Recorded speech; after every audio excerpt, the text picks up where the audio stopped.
Welcome to High School OT Live. Here's your host, Nick Stevens. And hello, everybody. Welcome to High School OT Live post-game show. I'm Nick Stevens. The third round of the high school football state playoffs coming to an end across the state of North Carolina. We will lose half our teams tonight, and many of those games already gone final. There have been some big results, too, some upsets. We've had some big conference rematches, regular season rematches that have gone the other direction. Some very close games tonight, and we've been following it all night for you here on highschoolot.com. You can see statewide scores coming in right now on highschoolot.com/scores or on the free High School OT app, which you should download if you don't have it already. And, of course, our brackets updating in real time. I'm going to bring in Brennan Doherty. He's been working our scoreboard all night long. And, Brennan, what are our top takeaways so far tonight, the biggest results that we've seen so far? I think you start at the 4A level, Nick, and, New Bern, Jordan. Jordan had two upsets going into that game, and they kept it really close at New Bern, but New Bern, the 2 seed in 4A East, was able to hold on for a narrow one-possession lead over Jordan. But really, the other big story was Rolesville winning on the road at rival Wake Forest 42-28. Rolesville closed on a 21-0 run. They were down by 7. Noah Rogers, the Ohio State commit, had a 100-yard kickoff return touchdown. And then Isaiah Jones and Caleb Jarvis each had big touchdown runs for Rolesville to close that game out on the road at Wake Forest. So that sets up a really interesting fourth-round matchup between Rolesville and New Bern. Like we said, New Bern doing just enough to top Jordan tonight. And also in 4A West, Huff got the job done on the road going to East Forsyth. 17-7 was the final score there. So Huff, I know one of their touchdowns came off a turnover by East Forsyth, or at least they capitalized off that. And they also got another field goal from Nolan Hauser, the record-setting kicker. And Nick had a story on that earlier tonight. So a lot of action in 4A tonight. Yeah, and as Brennan just said, we have a story up right now about Nolan Hauser, the kicker who has tied the state record for most field goals in a career. And here's the thing. He has a whole nother year left. He's just a junior, and at least one more game in his junior season, maybe more. So a lot happening for the 5-star kicker who just received an offer from NC State this weekend. He's also got offers from UNC and Maryland. We don't talk a lot about kickers, but that's one that is certainly worth our attention. Brennan, there's also been some other games that we've been tracking. Have we had an update from Northern Nash and Southern Durham, or is that still a 7-point game? That did go final. Northern Nash, like you said, they were up by 7 points, and that was the final margin of victory for Northern Nash. They topped Southern Durham 21-14 in 3A East action. So that sets up a matchup with the 28 seed Triton, which continued its run through the playoffs. They got a narrow and exciting 37-35 win over Jacksonville. So Northern Nash, their defense has been really good this season, and they were just good enough against Southern Durham tonight to win 21-14. Spartans were down 21-12. They got a safety to make it a one-score game, but they couldn't come any closer than that. So it will be the 28 seed Triton heading to the 1 seed Northern Nash in the fourth round. So Triton's certainly impressed so far. They didn't get here by a mistake. You look at their wins over Jacksonville and Havelock, both very impressive. But they'll certainly have a tough test going to Northern Nash next week. Yeah, we're going to talk to Donnell Coley of the Daily Record here in about 5-7 minutes or so. He was at that Triton-Jacksonville game. Going to hear how all that went down. And I know the folks at Triton and in Harnett County are excited. We've already heard from our resident Harnett County person, lover, whatever, J. Mike Blake, about his excitement for that one. So I know the folks down there are excited. And if we go to the bottom of the 3A East, it's going to be a Cumberland County matchup in the fourth round as Terry Sanford, the 7 seed, will travel to the 3 seed 71st. Terry Sanford beat Eastern Alamance on the road tonight, the 2 seed 27-17, and 71st handled North Brunswick. They were the 6 seed 40-8, the final score in that one. So again, a Cumberland County matchup in the fourth round. We will talk to Rod Baxley of the Fayetteville Observer a little bit later in our next hour, a little after 11 o'clock tonight. So he was at the 71st game against North Brunswick, but we'll definitely talk to him about the matchup with Terry Sanford in the fourth round next week on Black Friday. In the 3A West, we are still awaiting a final score from West Charlotte and Kings Mountain, but the number 1 seed, Kings Mountain, on the ropes, 19-7. The last score we had there could be the first number 1 seed to fall this season in the playoffs. Awaiting the winner of that game is the 4 seed East Lincoln. They beat Ledford tonight, 28-7, the final score there. South Point moves on as the 11 seed. They beat the 14 seed Crest, 21-20. We will hear from Joel Hughes of the Gaston Gazette and Shelby Star again later in our second hour tonight. He was at that game. They will get the winner of Eastern Guilford and West Henderson. And check this out. At last check, the 23 seed Eastern Guilford is beating the 2 seed West Henderson 35-17. We have an update on that one, Nick. That actually just went final. Eastern Guilford, that was the final score, actually, 35-17 over West Henderson. So you can see right there, that's a 23 seed over a 2 seed. So obviously a big upset just by seeding. But I think Western Henderson, I think they might have won by 10 points or so last week. And I think that was one of their smallest margins of victory on the year. So Western Henderson, a very talented team in 3A West. And really Eastern Guilford was in charge of that one really from mostly start from finish, especially the second quarter onward on the road. It's a very impressive win by the 23 seed there.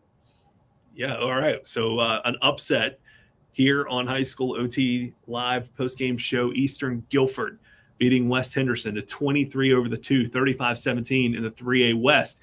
Let's head over to the 2A. We'll start in the East where they've scored some points in Princeton. 63-55 is the score right now. Princeton over Cummings, the 1 seed over the 8 seed. That's going final as well. That is also final now, 63-55, Princeton over Cummings. And now Princeton will host Wallace Rose Hill, the 12 seed. They beat Nash Central, the 4 seed tonight, 28-7, the final score. Bottom part of the 2A East, Whiteville beating Hertford County 25-24 tonight. They will travel to East Duplin in the fourth round. East Duplin edged Clinton 28-27.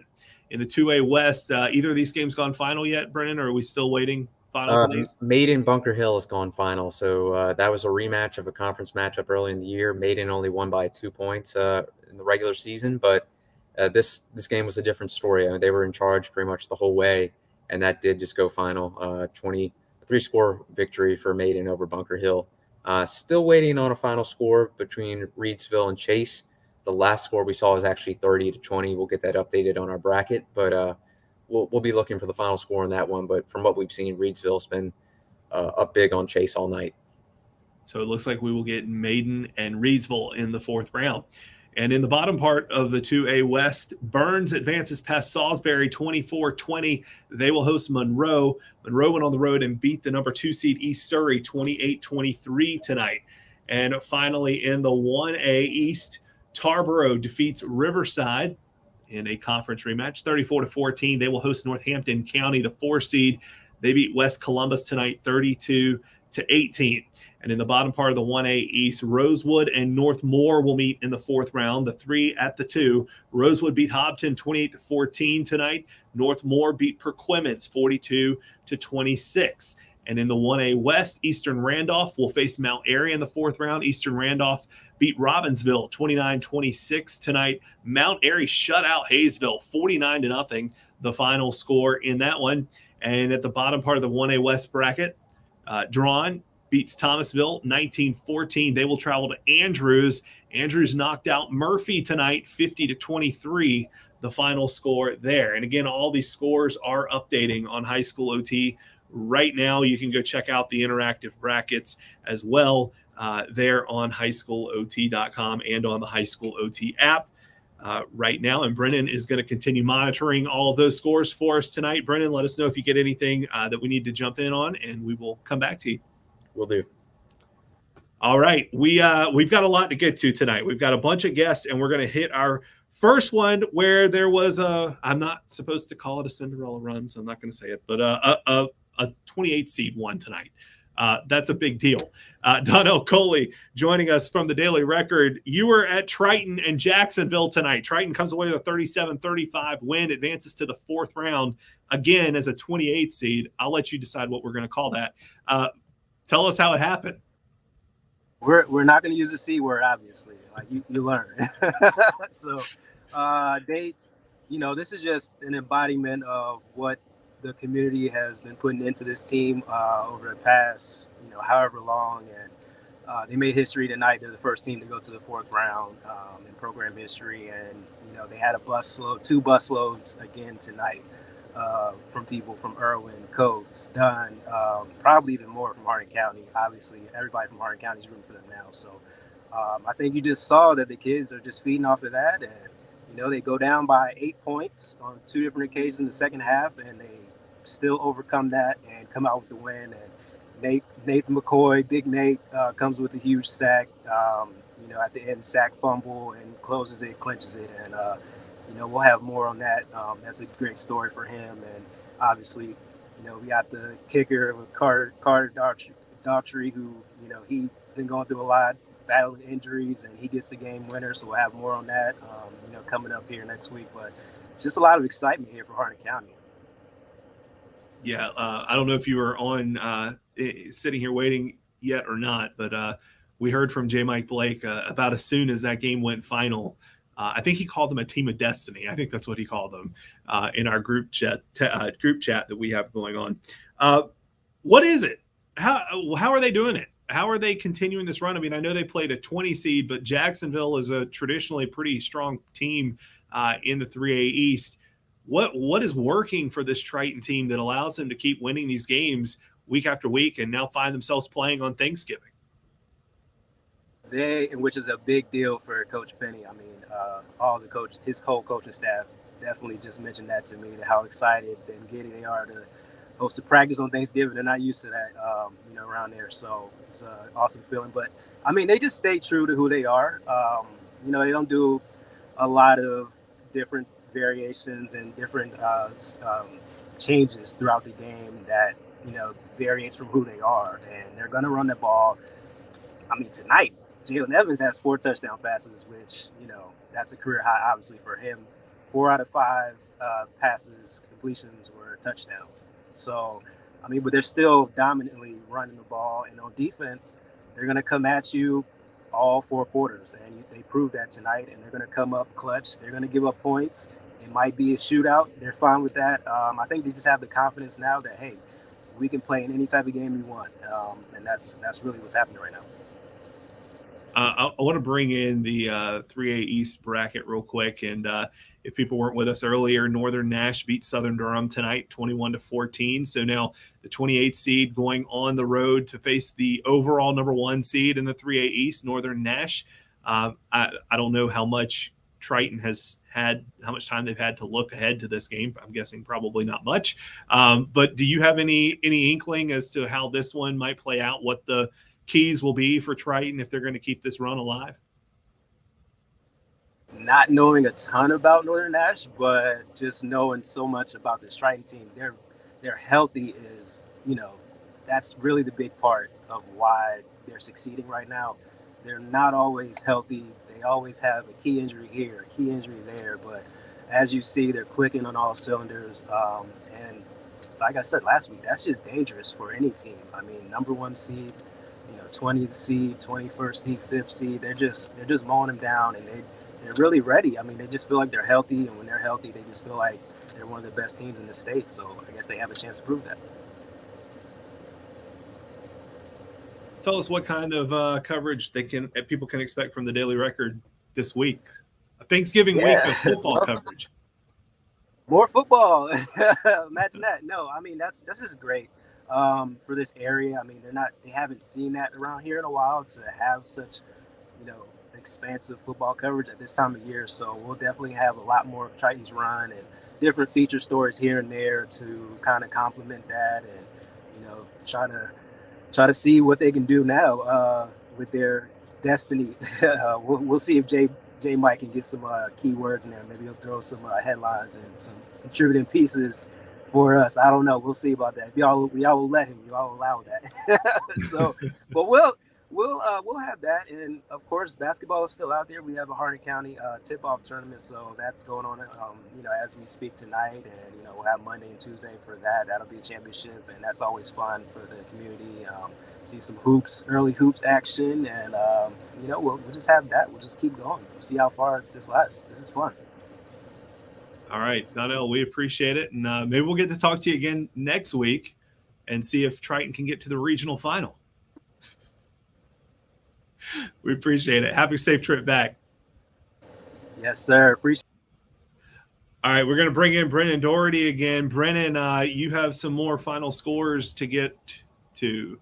Yeah, a few more, Nick. We were talking about that Reedsville Chase game that did go final. Reedsville got the shutout victory over Chase 30-0.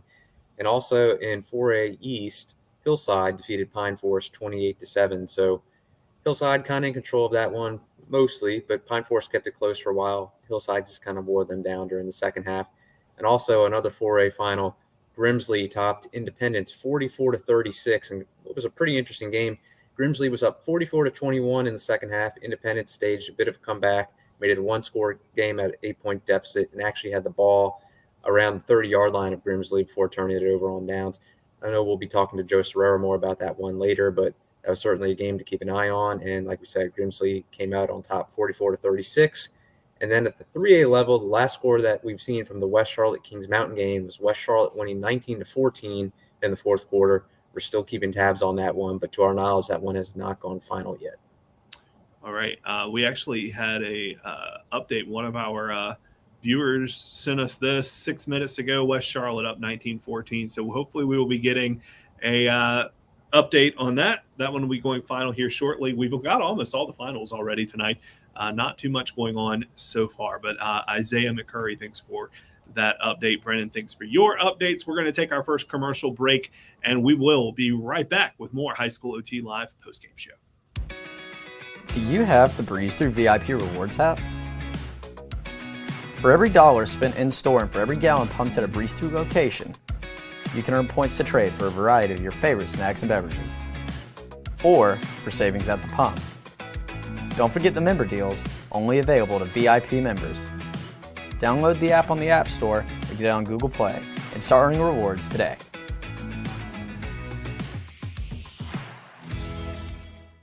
When you see a WRAL certified accurate forecast, you know it's been verified by the largest team of meteorologists with the most powerful tools in North Carolina. We personally write every alert and send them directly to you so that you'll always know when severe weather is at your doorstep. Tracking severe weather or everyday weather, no matter where or how you watch. Always local, always live, always protecting what matters to you. And that's coverage you can count on.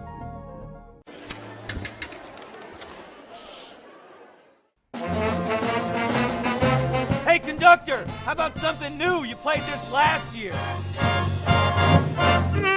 Come on, get your head out of your sacks. Shh, we're trying to hear. Well, I'm sick and tired of hearing your kid play the wrong notes. Where's my kid solo? At least you can see your kid. Why is my kid stuck way in the back?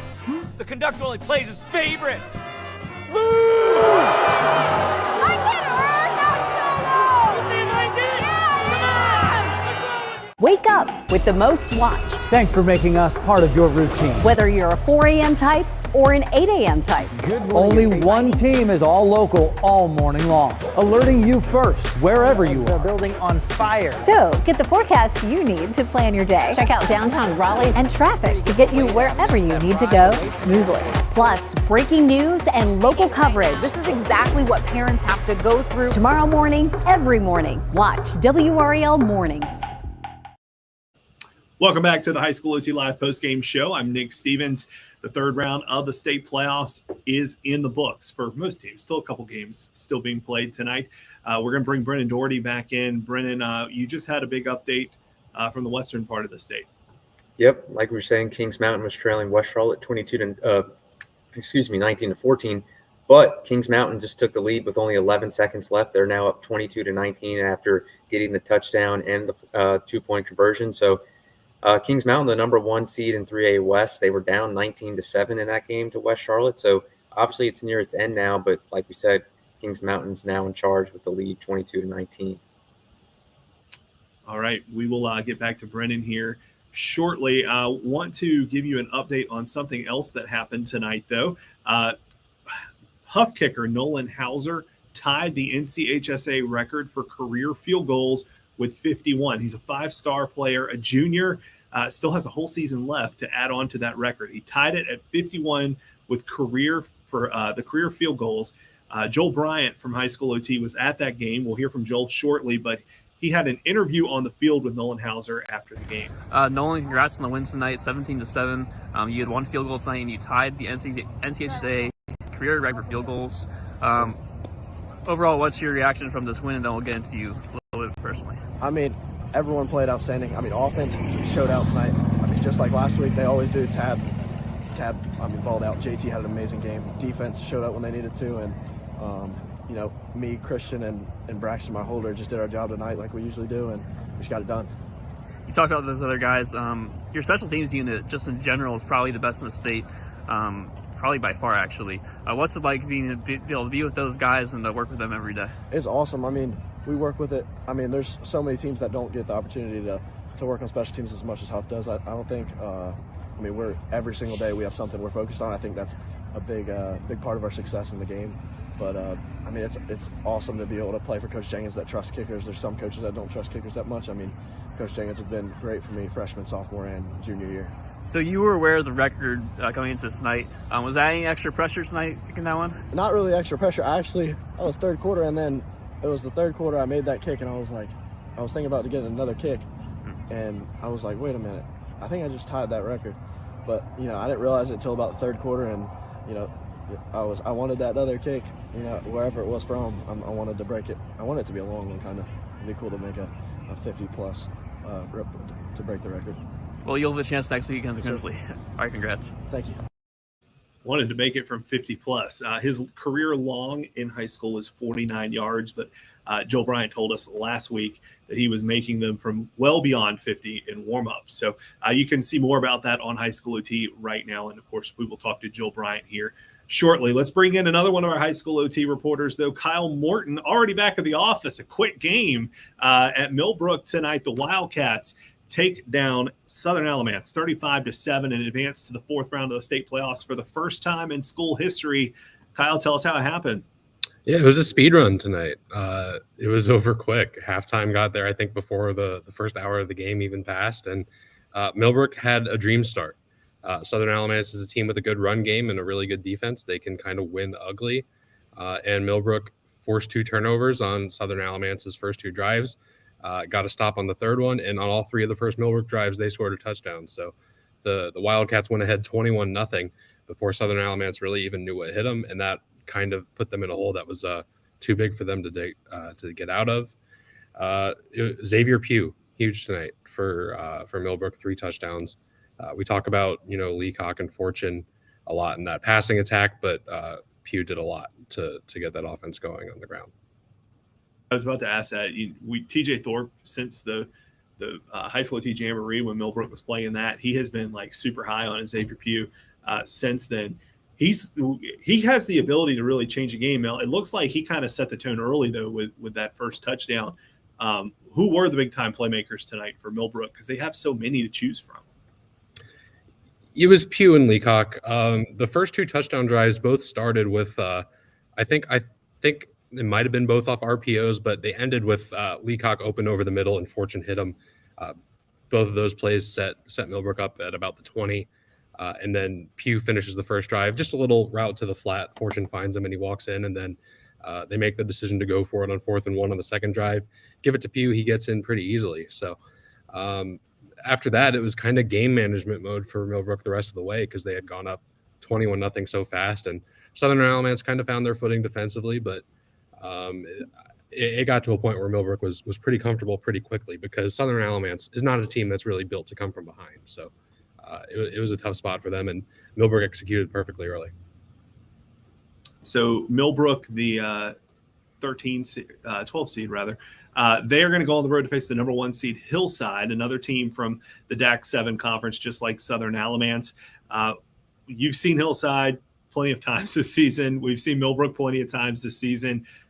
How do you think this one shakes out? These are going to be 2 teams that have talent across the board, and both of them have 2 very good quarterbacks.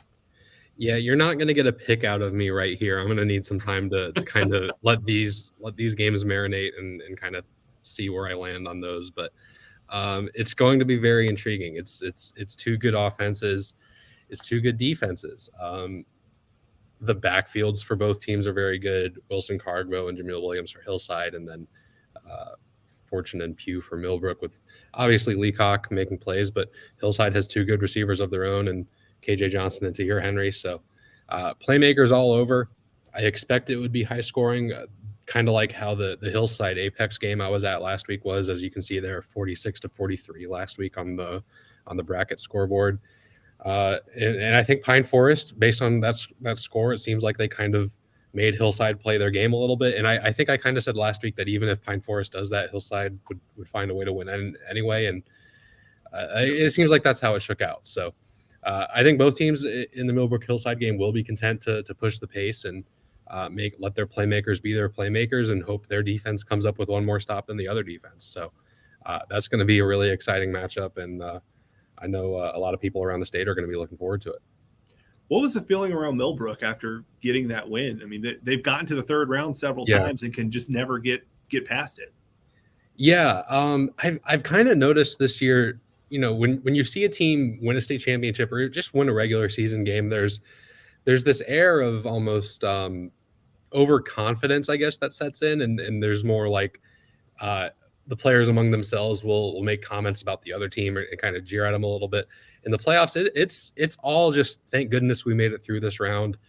Let's kind of bask in what we've done. And it's cool to see that because you could tell it was weighing on them a little bit. And I noticed James Smith-Williams liking my tweet of the final score basically immediately after I tweeted it. So this means a lot to Millbrook as a school, as an institution, and the guys who have come through that program and kind of built up the success that they've had in recent years. That it's kind of culminating this year with this group, and it's pretty cool to see. And obviously, James Smith-Williams, for those who don't know, played at NC State, now with the Washington Commanders. Mm-hmm. And Millbrook's had a few players come through who are either in the NFL now or were in the NFL, and none of them were able to get to where the Wildcats are now in the fourth round of the state playoffs. Kyle, while I've got you, I want to bring the 4A bracket back up and just look at the bottom part of the 4A East. We've got Rolesville, the 11 seed. They beat Wake Forest tonight, 42-28, came back to win that game, 42-28. And now they'll head down to New Bern, the 2 seed. New Bern struggled with Jordan, the same conference as Southern Alamance and Hillside. 38-33 was the final score there, and New Bern getting that win. How do you see Rolesville and New Bern matching up? These are going to be two very different offenses. You got the option from New Bern and Rolesville, who's going to spread you out and can score quick. But New Bern's defense has been really, really tough this season. Yeah. I don't think many people expected Jordan to score 33 on them, though. Yeah. I kind of think if Rolesville game plans correctly, which I expect them to, and executes their offense, I think this is a tougher matchup for New Bern, just because they will spread you out and they will get the ball out quickly, and they will get the ball out to Noah Rogers and to Marcus Cooley. So you can have as great of a defensive line as you want. If the ball's getting out 2 to 3 seconds after the snap and it's going to guys who can make plays like that in space, you're going to have a hard time stopping them. So I think New Bern is the favorite, but I think Rolesville has the infrastructure and the tools offensively to give that defense some trouble. And they did it to Wake Forest tonight, and that's a great defense at Wake Forest. So I have that closer to toss up with a lean to New Bern, just based on how good they've been all year, because I think Rolesville's defense struggles with tackling at times, and you don't want to struggle with tackling against an option where you don't even know where the ball is going to be necessarily. So I think there will be some points in that one too, but probably a wake-up call for New Bern tonight to have the performance they did defensively against Jordan. And hats off to Jordan on a great run for sure.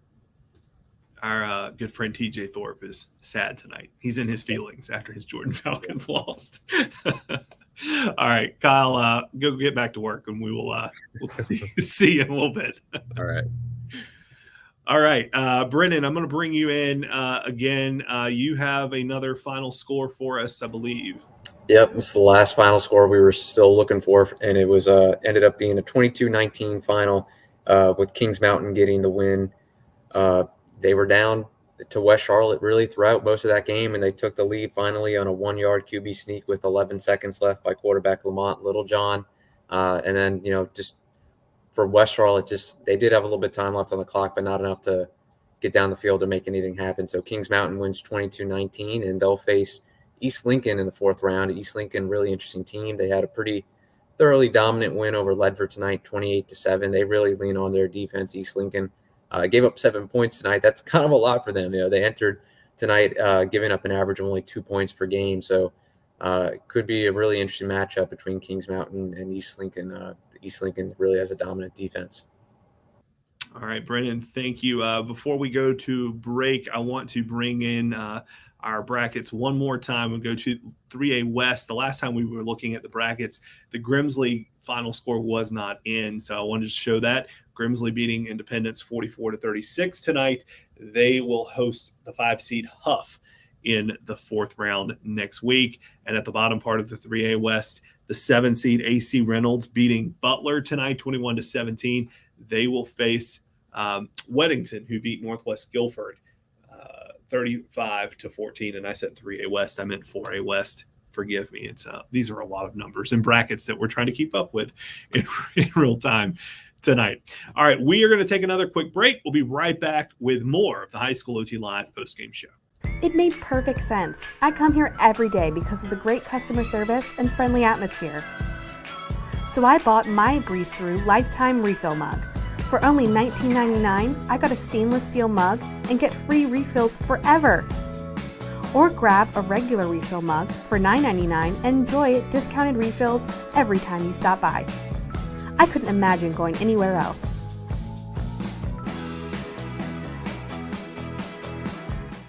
Show your support for the best in the Triangle in the WRAL Voters' Choice Awards presented by M&F Bank. From takeout to weekend getaways. Cast your vote online at WRAL.com/VCAs. And remember, voting ends November 20th.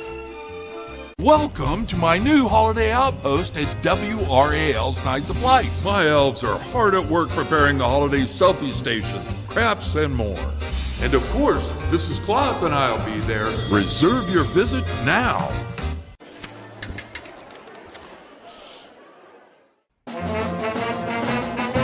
Hey, conductor, how about something new? You played this last year. Come on, get your head out of your sacks. Shh, we're trying to hear. Well, I'm sick and tired of hearing your kid play the wrong notes. Where's my kid solo? At least you can see your kid. Why is my kid stuck way in the back? The conductor only plays his favorite. I get her! Not solo! You see if I did it? At WRAL, we have the tools. Storms are firing up on the Dual Doppler 5000 radar. We have the team. We are live here in downtown Raleigh on Fayetteville Street. And WRAL News at 6 has the people you've known and trusted for decades. I'm Deborah Morgan. And I'm Gerald Owens. We begin tonight with breaking news. Every night, everywhere. I'm Mark Boyle in the WRAL Live Center this afternoon. No matter how you're watching. And that's coverage you can count on.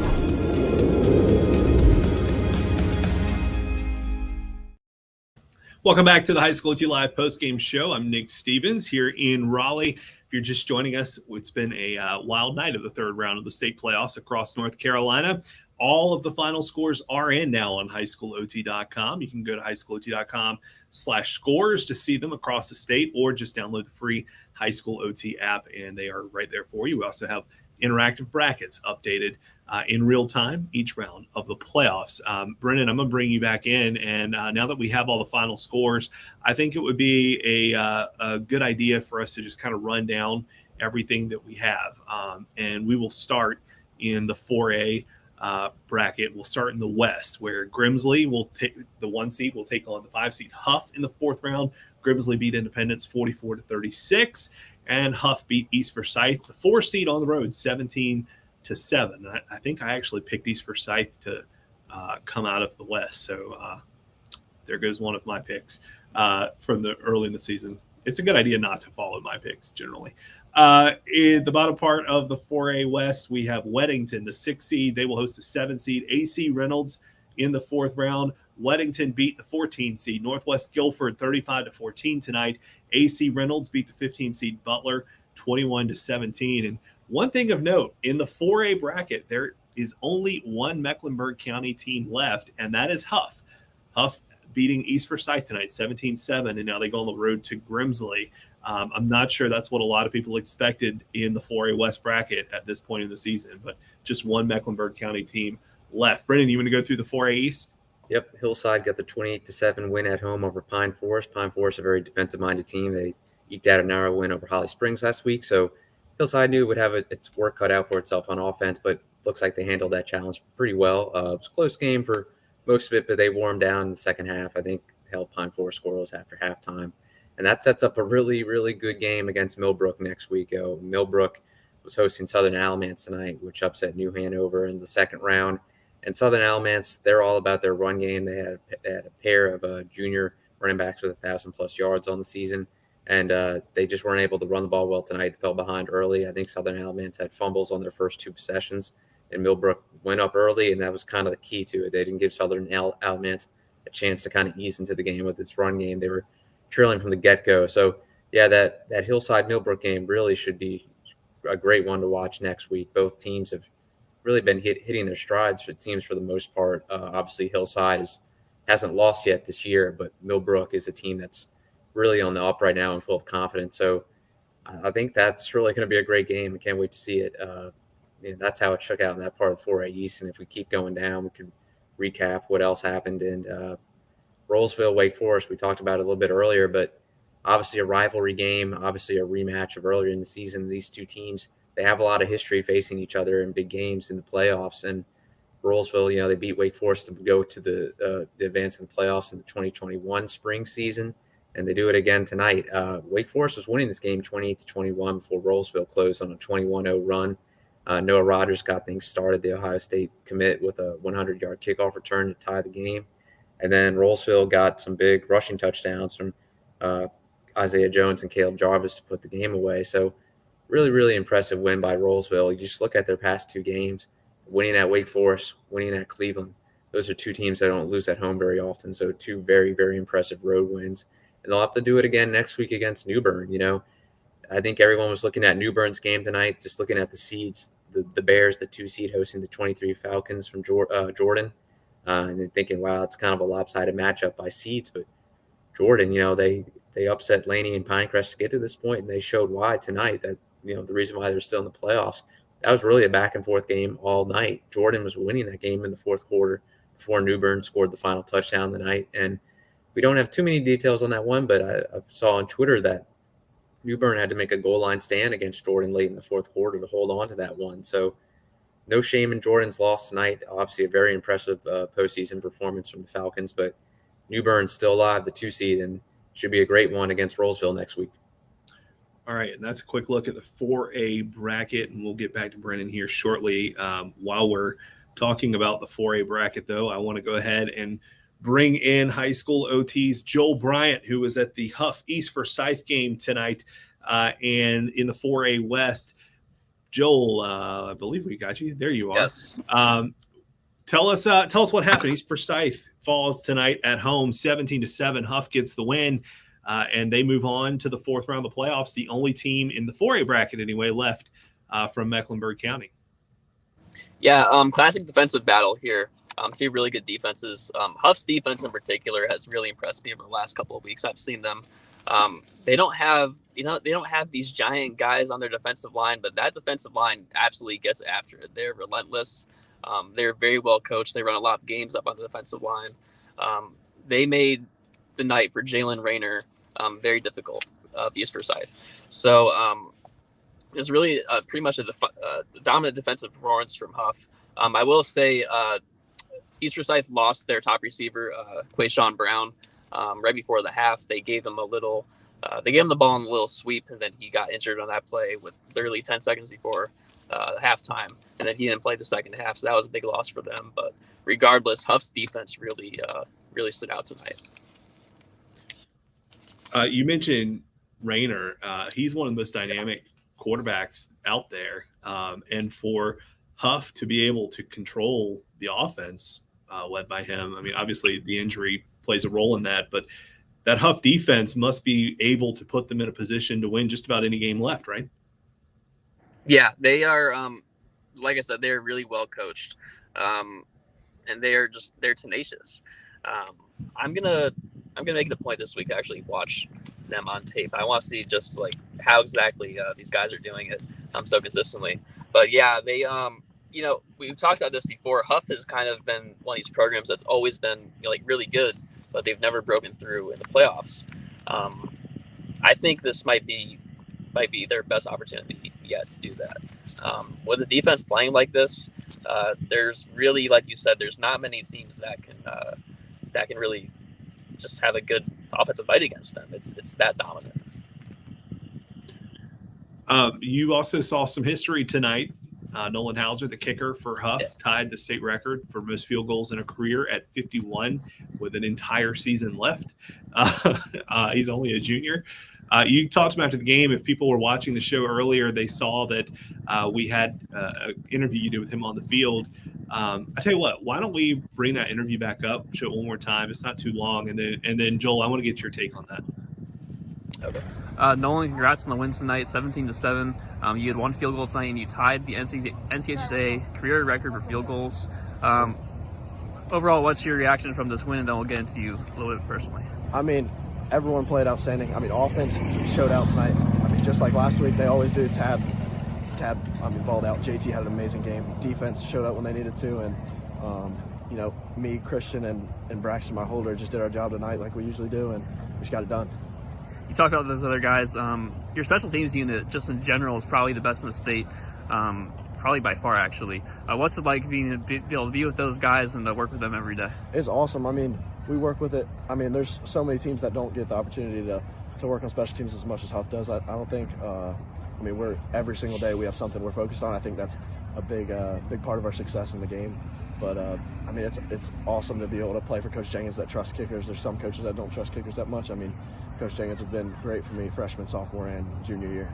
So you were aware of the record coming into tonight. Was that any extra pressure tonight in that one? Not really extra pressure. I was third quarter, and then it was the third quarter I made that kick, and I was thinking about to get another kick, and I was like, wait a minute, I think I just tied that record.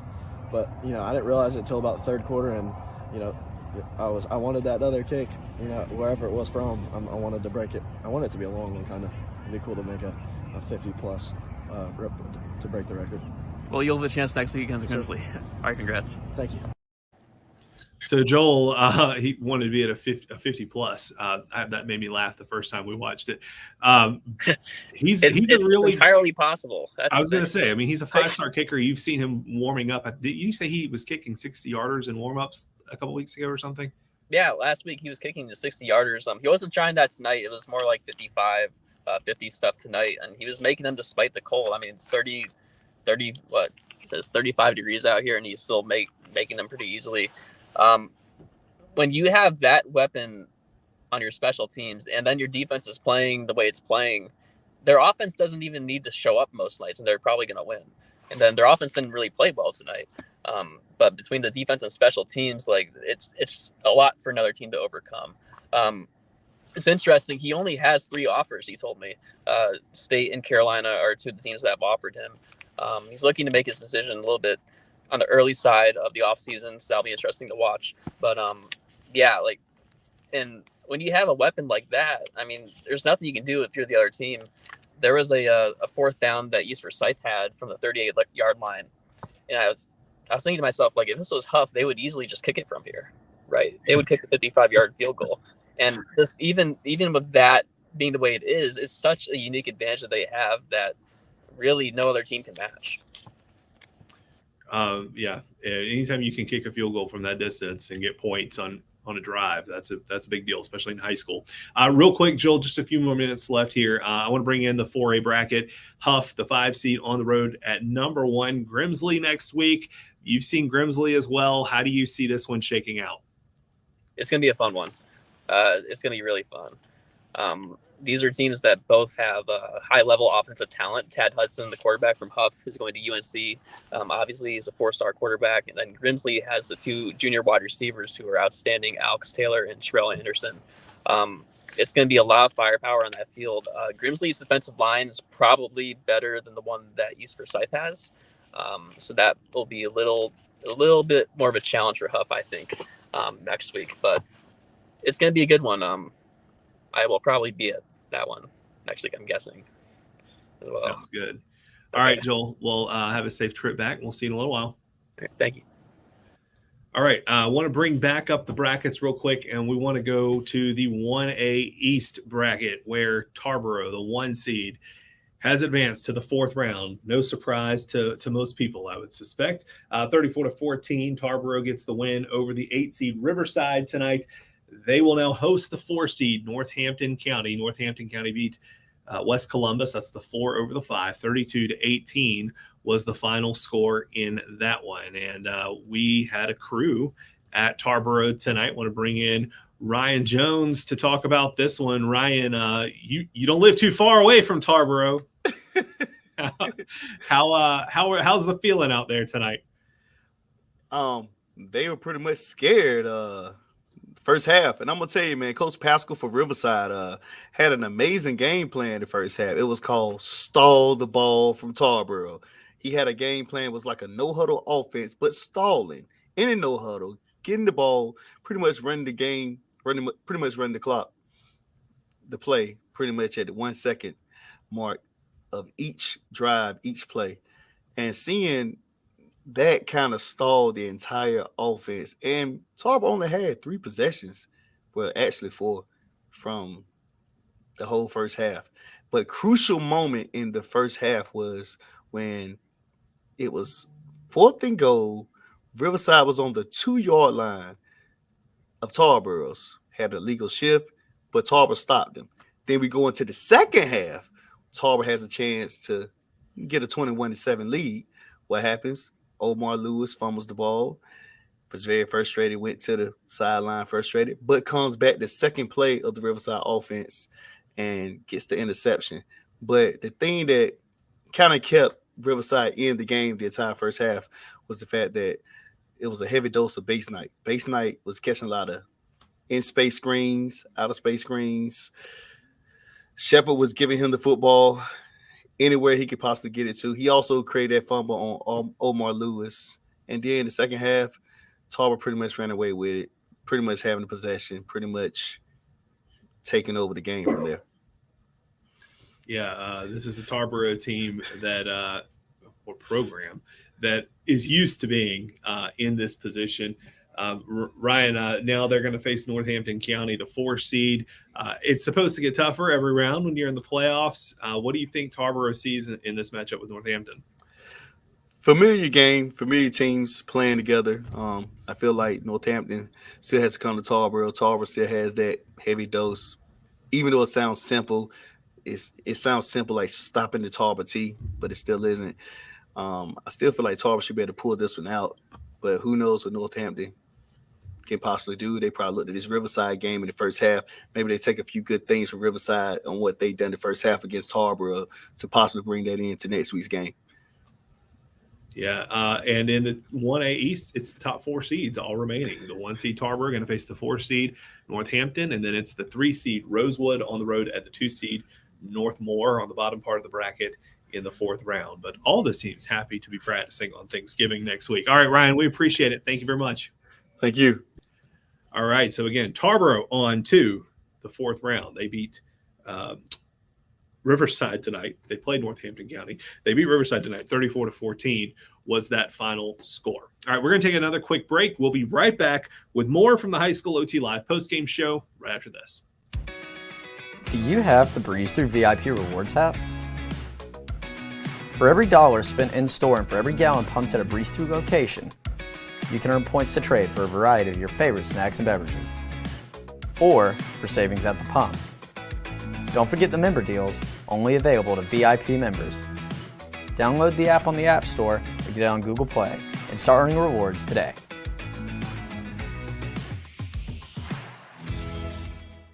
WRAL's Nights of Lights is back with thousands of new lights. Along the route, you'll encounter 30-foot-tall dinosaurs and a brand new 250-foot animated tunnel.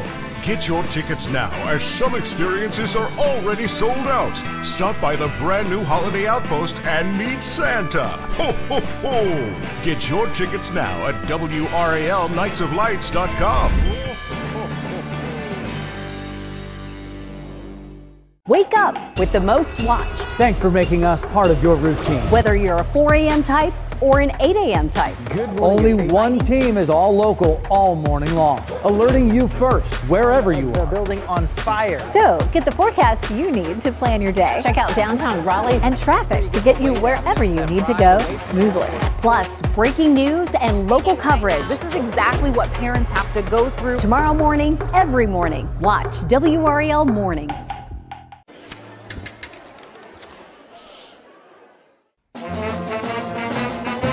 Hey, conductor, how about something new? You played this last year. Come on, get your head out of your sacks. We're trying to hear. Well, I'm sick and tired of hearing your kid play the wrong notes. Where's my kid solo? At least you can see your kid. Why is my kid stuck way in the back? The conductor only plays his favorite. I can earn that solo! You see what I did? I think that's like my favorite commercial we have on this show. Hello, everybody. I'm Nick Stevens. Welcome back to the High School OT Live post-game show. I'm here in Raleigh in our offices where we've been following the scores as they've come in throughout the night here on High School OT. And I wanted to get to the 4A bracket real quick, if I can bring that up. You see Rolesville, the 11th seed, beating the 3 seed Wake Forest 42-28. Just got some more information on that game from WRAL's Bob Holliday. We're hoping we can get him on the show here a little bit later tonight, but they're kind of in crunch time getting their story done for Football Friday tonight on WRAL, which comes on 11:35. And he'll have highlights from this game there. But I just want to go through how this game happened real quick. First, Rolesville took a lead on Wake Forest in the first quarter. A 5-yard touchdown pass from Braden Atkinson to Noah Rogers, the Ohio State recruit. He had some big plays in this game tonight. Wake Forest quickly answered. Michael DePasquale, a 34-yard run, tied it at 7-7 going into the second quarter. Tavion Williams, a 72-yard touchdown on a blocked field goal attempt, gave Wake Forest its first lead at 14-7.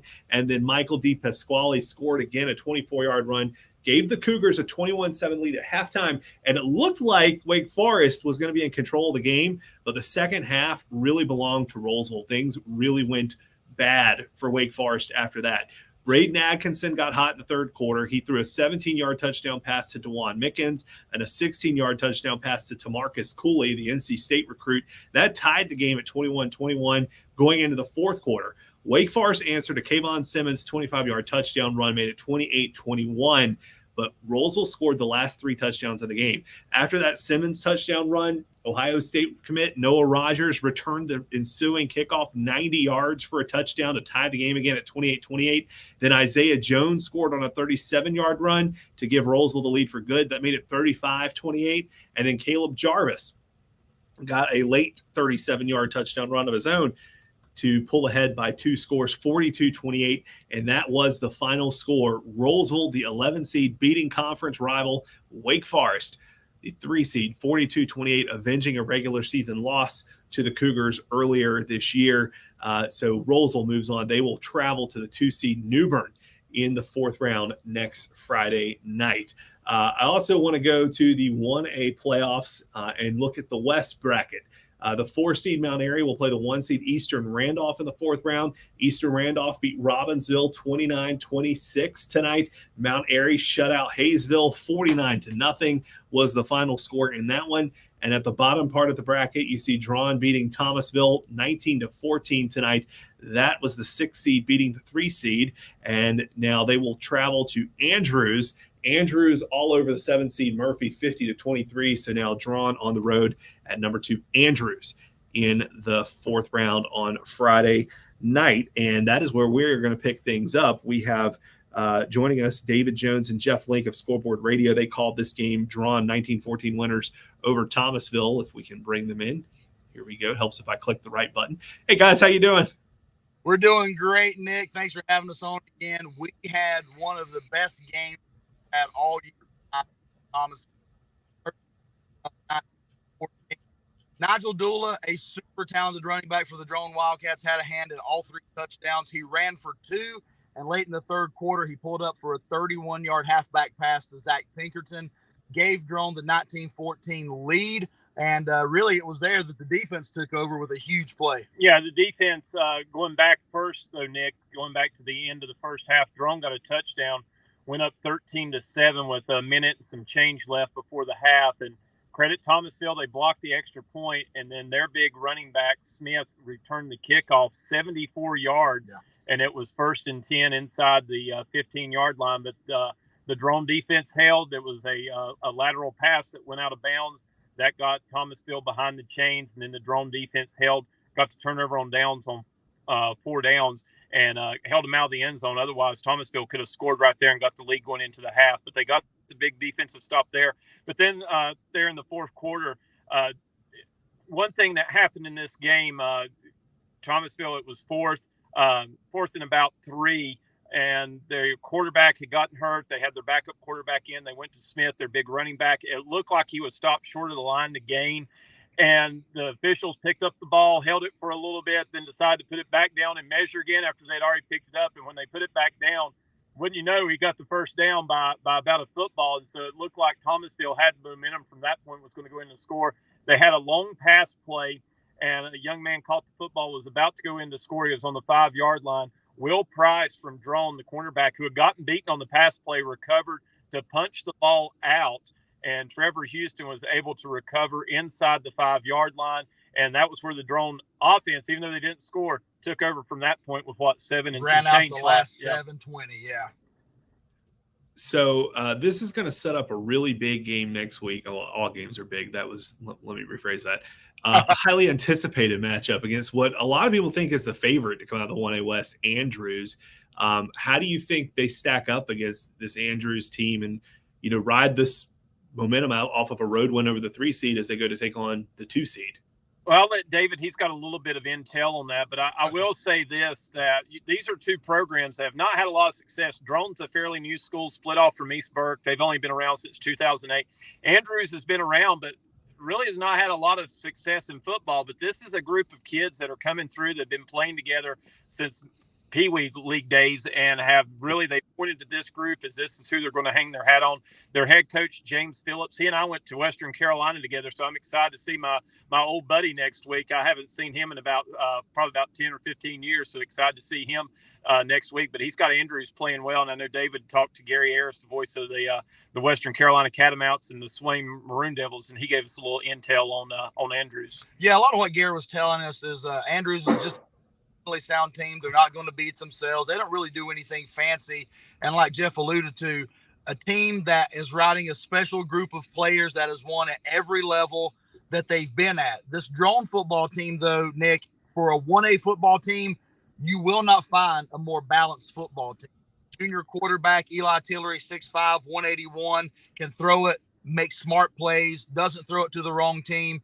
Nigel Dula has next level speed. Justice Cunningham, didn't see a lot of him tonight, but a great complimentary back.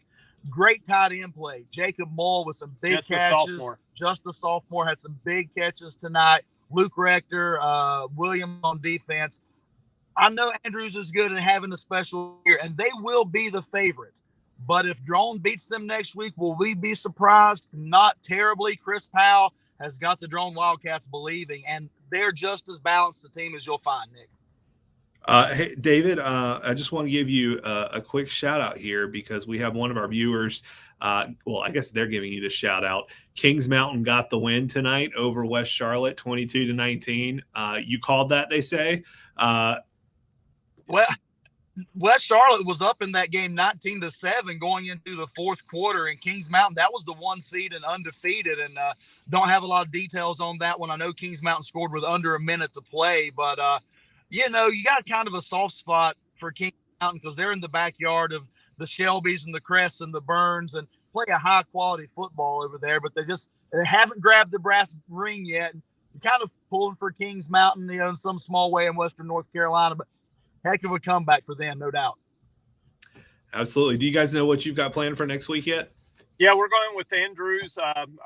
Going up to Andrews with Drone. We've hitched our wagon to the Drone Wildcats for the rest of the season. Maiden in our area, Maiden and Bunker Hill had a game tonight that Maiden won rather easily. Wasn't as close as the last time they played, but Maiden's kind of on the fringe for a broadcast area, and Drone's right there in Valdez.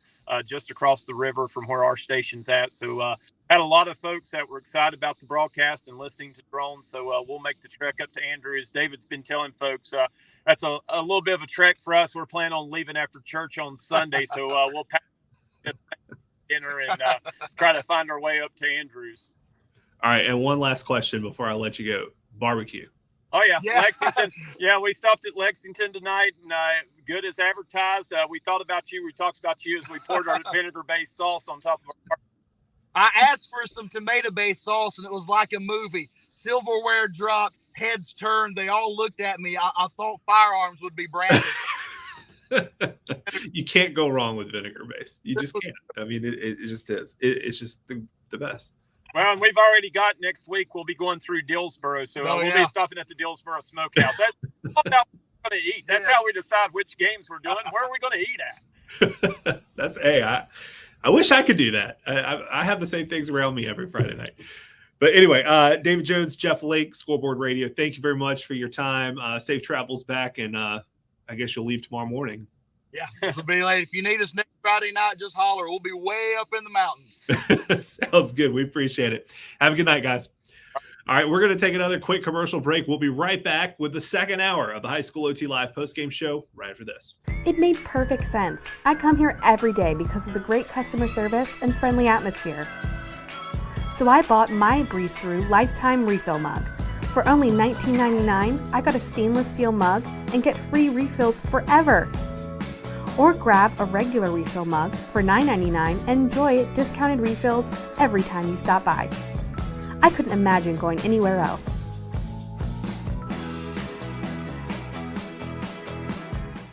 Show your support for the best in the Triangle in the WRAL Voters' Choice Awards presented by M&F Bank. From takeout to weekend getaways. Cast your vote online at WRAL.com/VCAs. And remember, voting ends November 20th. Welcome to my new holiday outpost at WRAL's Nights of Lights. My elves are hard at work preparing the holiday selfie stations, crafts, and more. And of course, Mrs. Claus and I'll be there. Reserve your visit now. At WRAL, we have the tools. Storms are firing up on the Dual Doppler 5000 radar. We have the team. We are live here in downtown Raleigh on Fayetteville Street. And WRAL News at 6 has the people you've known and trusted for decades. I'm Deborah Morgan. And I'm Gerald Owens. We begin tonight with breaking news. Every night, everywhere. I'm Mark Boyle in the WRAL Live Center this afternoon. No matter how you're watching. And that's coverage you can count on.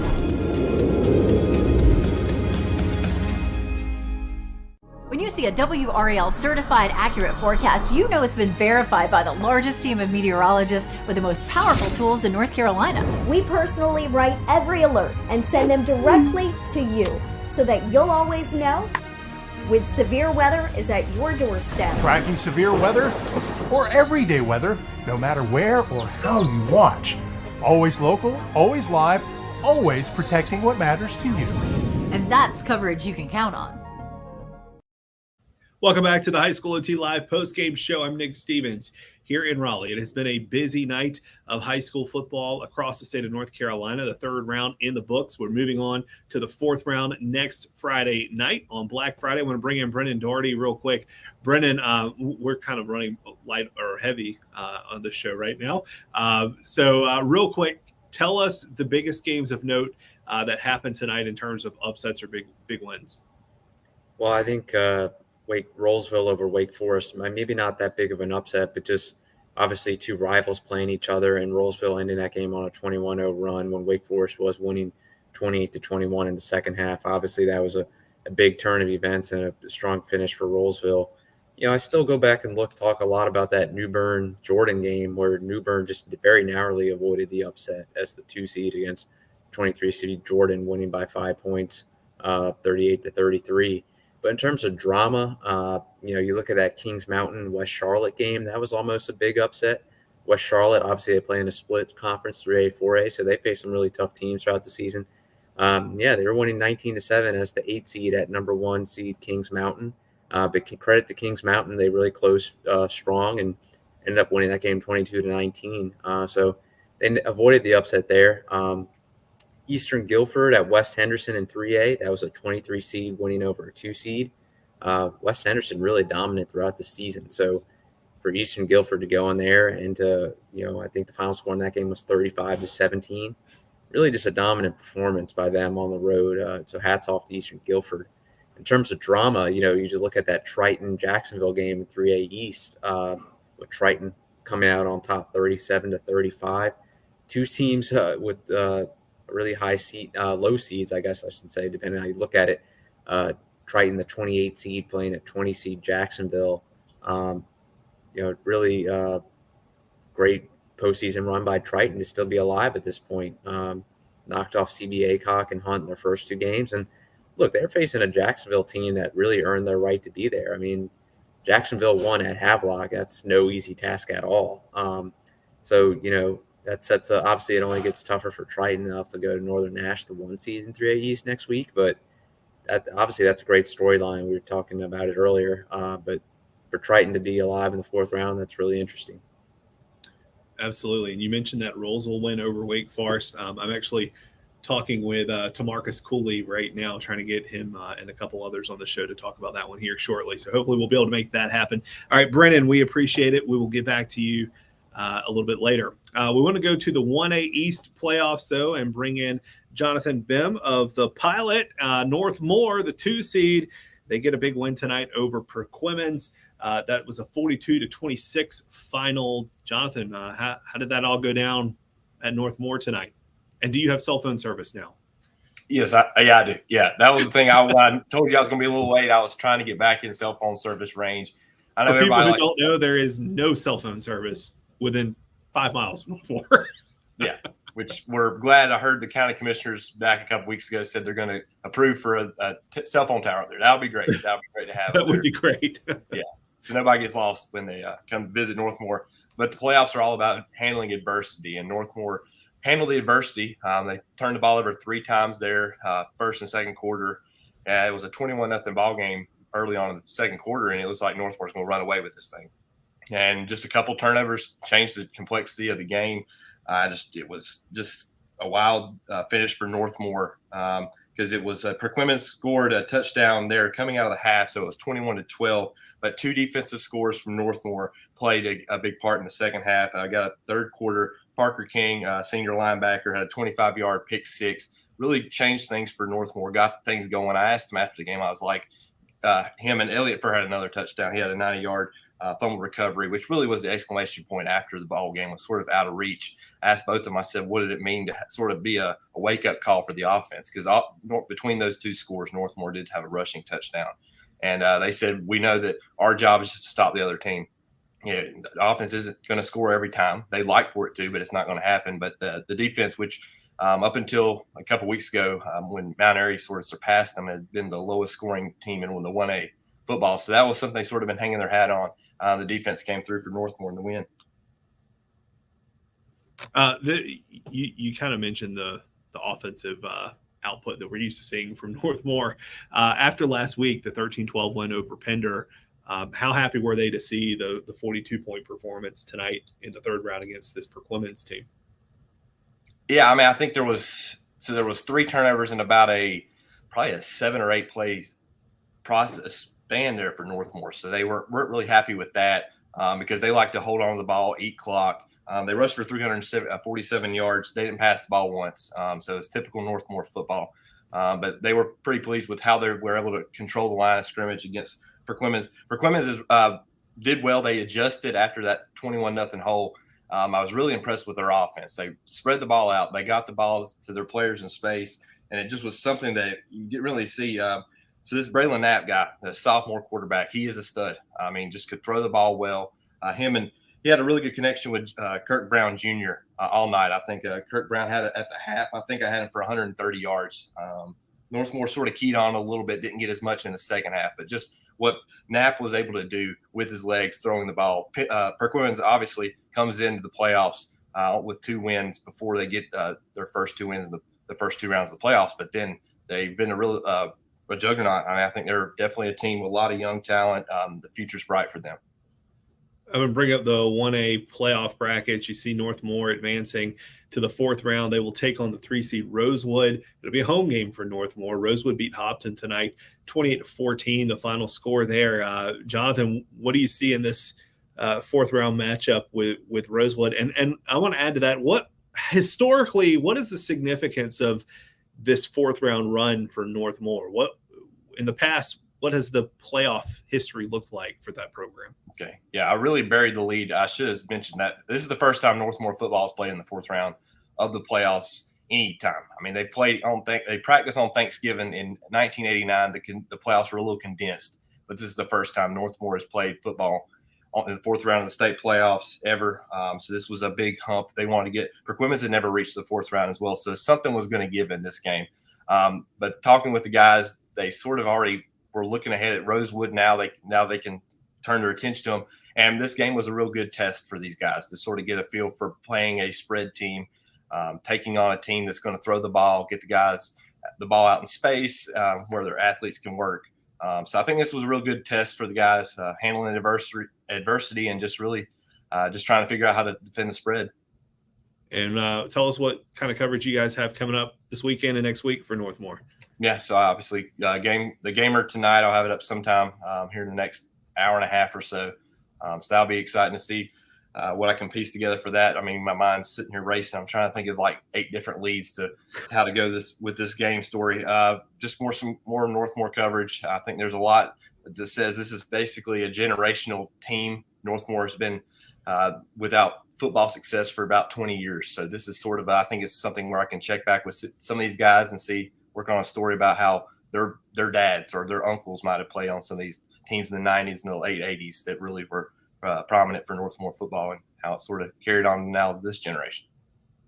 All right. Well, Jonathan, we appreciate it. Good luck on your game story and figuring out which of the 8 leads you're going to use. Thanks, FB. Have a good one. We appreciate it. All right. We're going to stay in the Sand Hills and head over to Cumberland County, talk about 71st and its 40-8 win over North Brunswick. Rod Baxley of the Fayetteville Observer joining us. I like that one. Ice up, son.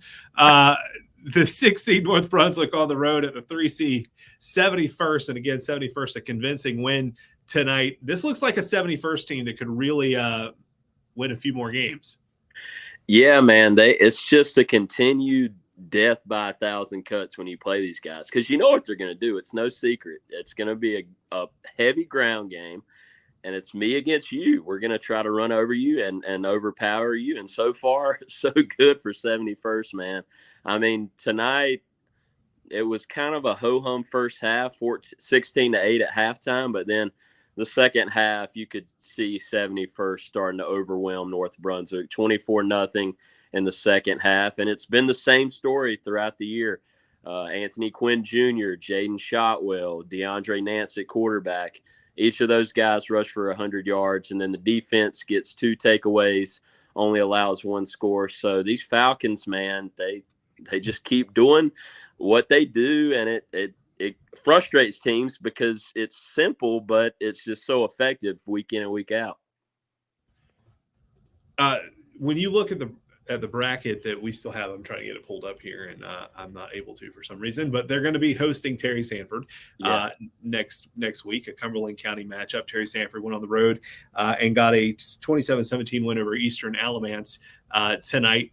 First off, were you surprised by the Terry Sanford score or result? Not really, man. I had actually picked them in my picks to win at Eastern Alamance just because their offense has been so hot of late, which later in the season the competition wasn't quite there, but in the playoffs, in the first 2 games, they score 50 plus, and then it's just hard to pick against a team that had a Hail Mary in the second round. It kind of feels like the football gods are kind of favoring Terry Sanford, but seeing them limit Eastern Alamance to 17 points gives me even more confidence in them now, especially after giving up 50 plus last week against Scotland. So man, I'll tell you, if you're coming to Fayetteville next week at Lloyd E. Allman Stadium, you better get there earlier. You're gonna have to park. You're gonna have to park way down the road because that's gonna be a fun one.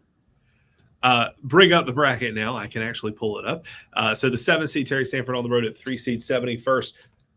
Break this one down for us a little bit. what are the keys in this one for these two teams? You've obviously seen both of them quite a bit this season.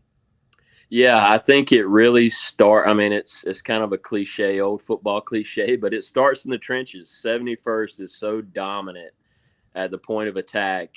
If you can't handle their physicality, they're going to run over you, and it's going to be a long night for you.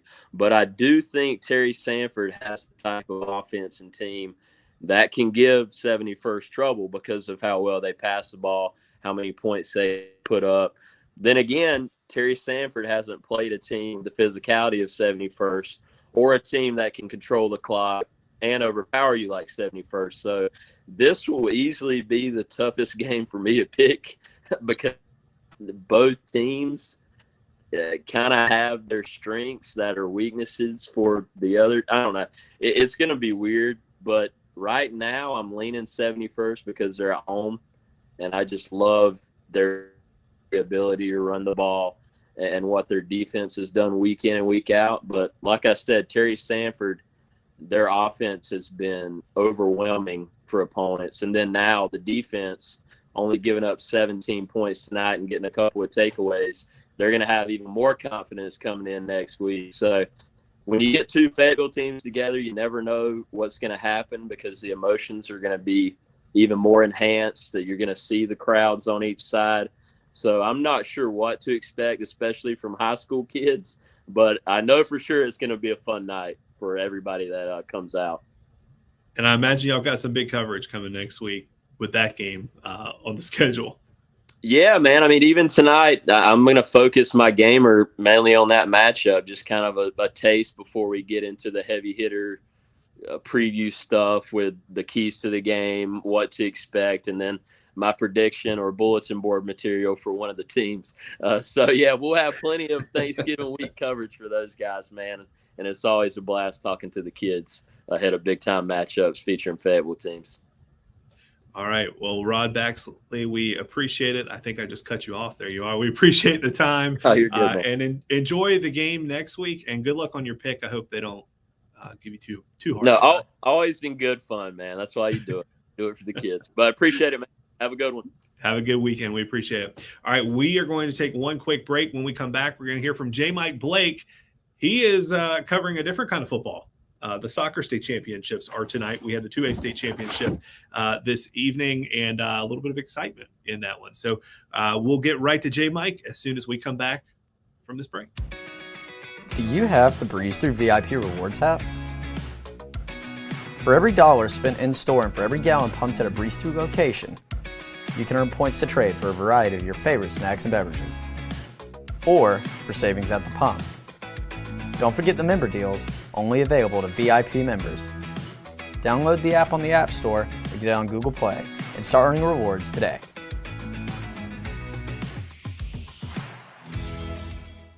WRAL's Nights of Lights is back with thousands of new lights. Along the route, you'll encounter 30-foot-tall dinosaurs and a brand new 250-foot animated tunnel. Get your tickets now, as some experiences are already sold out. Stop by the brand new Holiday Outpost and meet Santa. Ho, ho, ho! Get your tickets now at WRALNightsofLights.com.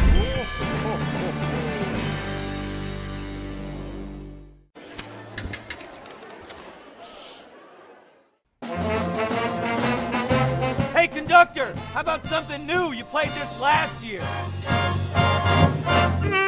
Come on, get your head out of your sacks. Shh, we're trying to hear. Well, I'm sick and tired of hearing your kid play the wrong notes. Where's my kid solo? At least you can see your kid. Why is my kid stuck way in the back? The conductor only plays his favorite. My kid heard that solo! You saying I did? Yeah! Show your support for the best in the Triangle in the WRAL Voters' Choice Awards presented by M&F Bank. From takeout to weekend getaways. Cast your vote online at WRAL.com/VCAs. And remember, voting ends November 20th. Welcome back to the High School HE Live postgame show. I'm Nick Stevens. We're going to bring in J. Mike Blake real quick and take a step back from American football and talk about the other kind of football. We had the 2A boys soccer state championships tonight in the Triad. And J. Mike, we just lost connection with J. Mike. We'll try and reconnect with him. shortly. I'll tell you what, while we're waiting for him to come back, let's go to WRL's Brett Neese. Brett was covering 4A football tonight, Pine Forest on the road at Hillside. And Brett, you've got a story coming up on Football Friday on WRL in about 10 minutes. Tell us what happened here. Hillside was kind of in a close game until the second half. Yeah, Nick, it really was. It was a great game all throughout, especially the first half. It was 7-7 going into halftime. The Pine Forest really held with Hillside all throughout that first half. They managed to get a diving catch. We got that highlight coming up on Football Friday. In the end zone, Michael McCoy makes an incredible grab to tie the game. And that's where we stood as we went into halftime. And it was really just a defensive stalemate throughout all of the first half, and then the third quarter happened, and that's when Hillside really got on their horse. Jamil Williams, what a running back that man is. He just took that rock and just ran it down Pine Forest's throat, and that's really what set the tone for the second half. A big run, and then they capped it off with an easy touchdown. That got them the lead for Hillside. And then they extended it after, again, the defense just bowing up and making plays and making sure that Hillside's offense had a chance. They put them in a number of good chances, a number of good spots, short fields, really, really controlled the tempo of the game. That defense from Hillside, that's what will win championships, and that's why Hillside is moving on, Nick. You mentioned Jamel Williams. We had him on this show last Friday night, and he's really impressive. Was the Tom Stewart Extra Effort Award winner. He's obviously great on the field, has an over 4.0 GPA. How did he impact the game tonight? Was it mostly on the ground? How were they using him? They were really using him on the ground. And what was interesting was it was kind of a 1-2 punch, right? The quarterback for Hillside, Wilson Carbo Jr., really had a couple of great throws, was able to scramble and make some plays as well. But when they handed the ball off to Jamil, it was really interesting to see that change of pace, right? Williams brings a physical nature to the game, and he was able to bust through and rip off a couple of huge runs, especially in the second half. It really, you could see how the defense was starting to wear down. You could see how Williams and his physical nature got stronger as the game went on. I don't want to necessarily compare him to NFL running back Derrick Henry, but what was really interesting was how Derrick Henry wears defenses down. That's what Jamil Williams did tonight for Hillside.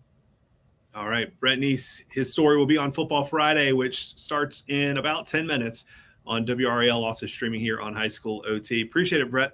Yep, thanks, Nick. All right, that was not the only Football Friday story we had coming your way tonight here on High School OT Live. Luke Notstein was covering the 1A playoffs. West Columbus on the road at Northampton County tonight. Luke, can you there you are. The cell phone service might not be great all the way up almost to Virginia. Tell us what went down in this one tonight. Hey, Nick. Yeah, it's good to see you. Yeah, I'm still actually in the parking lot of the high school, and my car thermometer right now reads 32 degrees. So heading north up to Virginia, it was a chilly one tonight, but there's a big crowd. I got to tell you, this game really was a story of two halves. First half, home team Northampton was dominating. They were up 12-0 at halftime. And then in the second half, West Columbus, their crowd started getting into it. They started running the ball. They were using play action, and they scored 12 quick points to tie the game in the third quarter, early in the second half.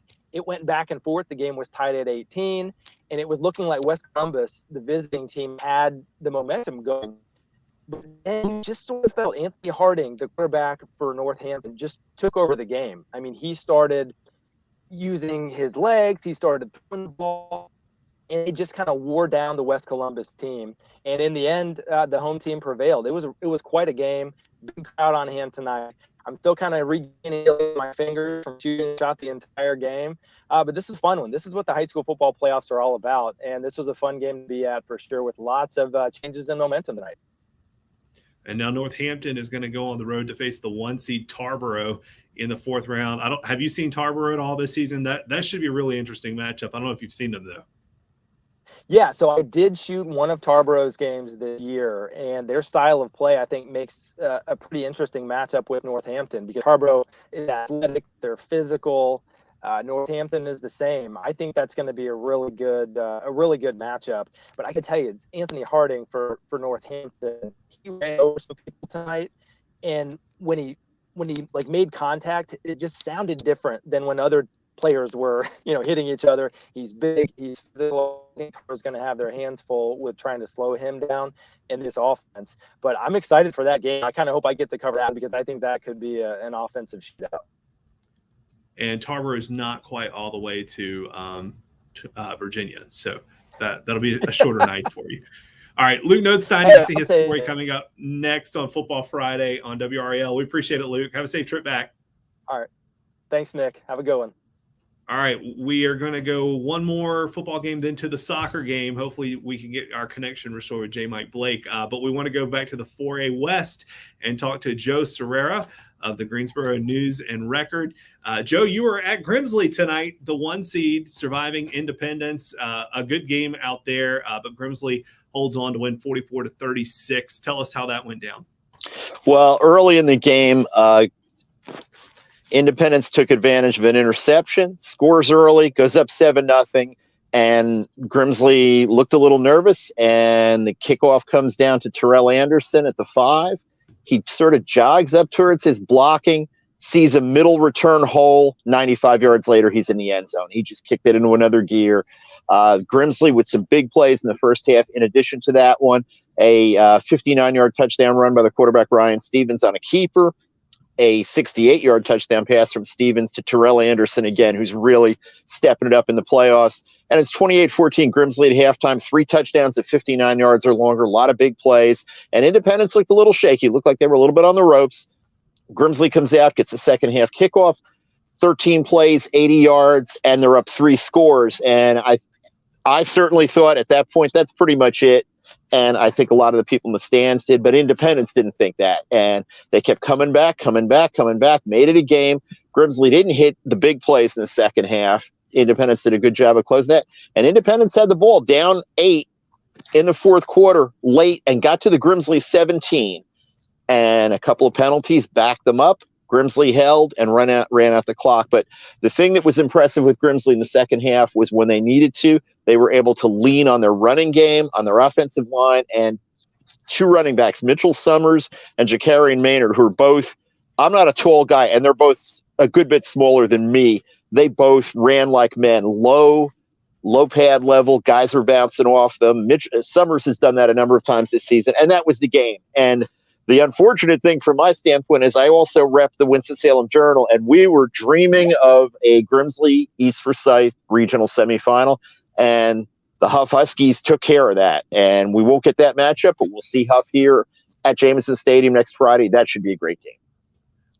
We talk a lot about Grimsley and their size, particularly on defense.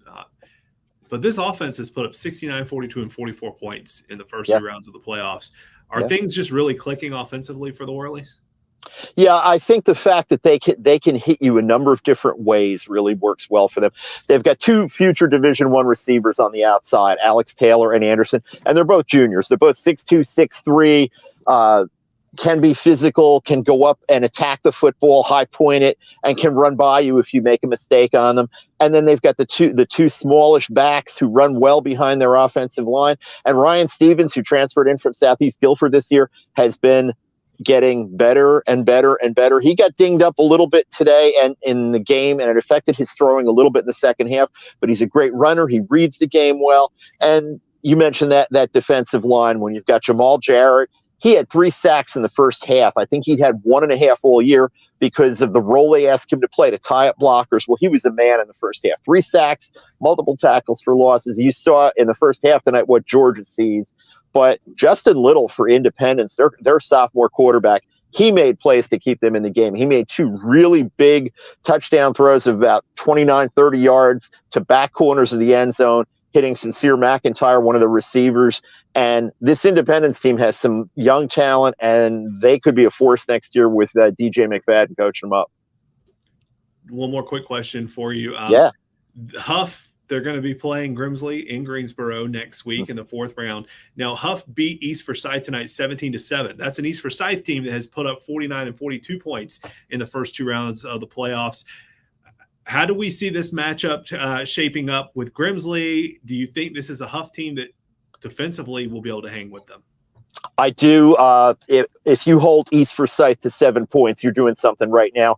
East Forsyth had a number of players in Grimsley and maybe Independence had them too. Kids battling the flu this week, and that affected East Forsyth. But flu or not, you hold that East Forsyth team to 7 points. You've got a stout defense, and it should be a great matchup here next Friday night. And I got to give a shout out to the Eastern Guilford Wildcats, who went on the road for the 3rd week in a row and won a game, and they're still playing as a 23 seed. All right. And tell us what kind of coverage you can expect from the News and Record this week. Well, I've got some post-game video interviews here from Jamison Stadium with the Grimsley Whirlies. We'll have a full report on that game as well as a photo gallery.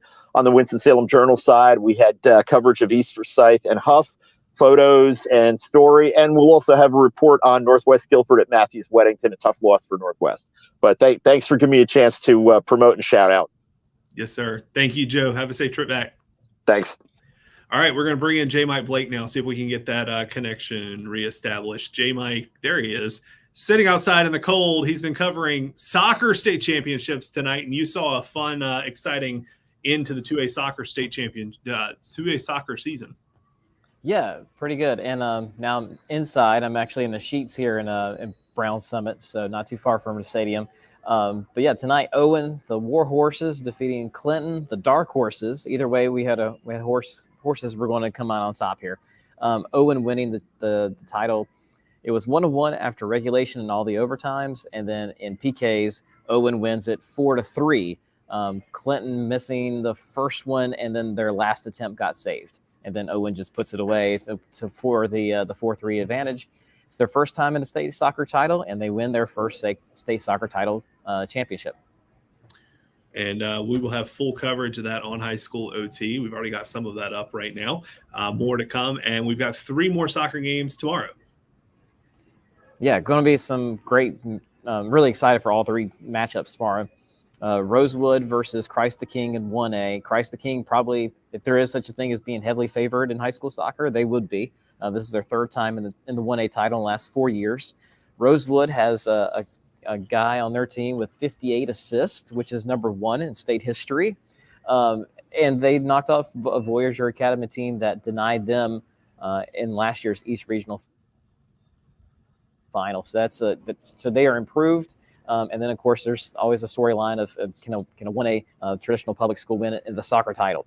In 2A, we've already had that game. 3A, you have 2 traditional powers. Jacksonville's making its 5th appearance in the title game, and Hickory is making its 6th. And I think head coach Brian Gillings and head coach David Miller are very well respected across the state. I know Miller has a few titles, but Gillings, I believe, still is looking for his first. Got denied last year by Western Alamance. And then the 4A game, you're going to have skill all over the field when Cardinal Gibbons and Weddington get together. These 2 teams both won titles in that odd spring 2021 year. It was 2020 with an asterisk, right, because it got moved from the fall. Weddington was in 3A. They beat New Hanover, and Cardinal Gibbons was in 4A, and they beat Myers Park on the same day in front of a very vacant Wake Med soccer park because we still had the fan restrictions, even though it was outside. So there's only like 100 fans in the stands. But both those teams were crowned champions 2 seasons ago, and now they're going against each other. Weddington, like so many other things we've seen across the state when it comes to realignment, a lot of these schools that moved up, whether it's because of the formula or because of the new cutoff line, or maybe they just grew, which I think is a lot of the case with Weddington, they're just keep on winning. Here they are in the 4A title. All right, we'll have full coverage of all that tomorrow on High School OT. J-Mike, go get warm. Yeah, well, this is the first time we've covered many soccer championships. We have a new venue in McPherson Stadium up there in Brown Summit. If you're coming tomorrow, get there early because there's a lot of back roads off the main highway, and you could be stopped behind a train like I was tonight. But for the media, at least, it's the first time I've been in a closed press box for the soccer championships. So I was actually not freezing my tail off tonight. I don't feel as bad for you then. So. You can feel well. I will not be in the press box for the last one tomorrow, so you can. Then I'll get frostbite. I get the full All right, experience. J-Mike, we'll talk to you later. Thanks. All right. All right, we've got a bunch of other folks to join us here tonight. We're going to first go to Franklin Davis of the News Reporter in Whiteville. Big win tonight for Whiteville. They beat Hertford County 25-24 in an exciting finish. Tell us, Franklin, how that went down.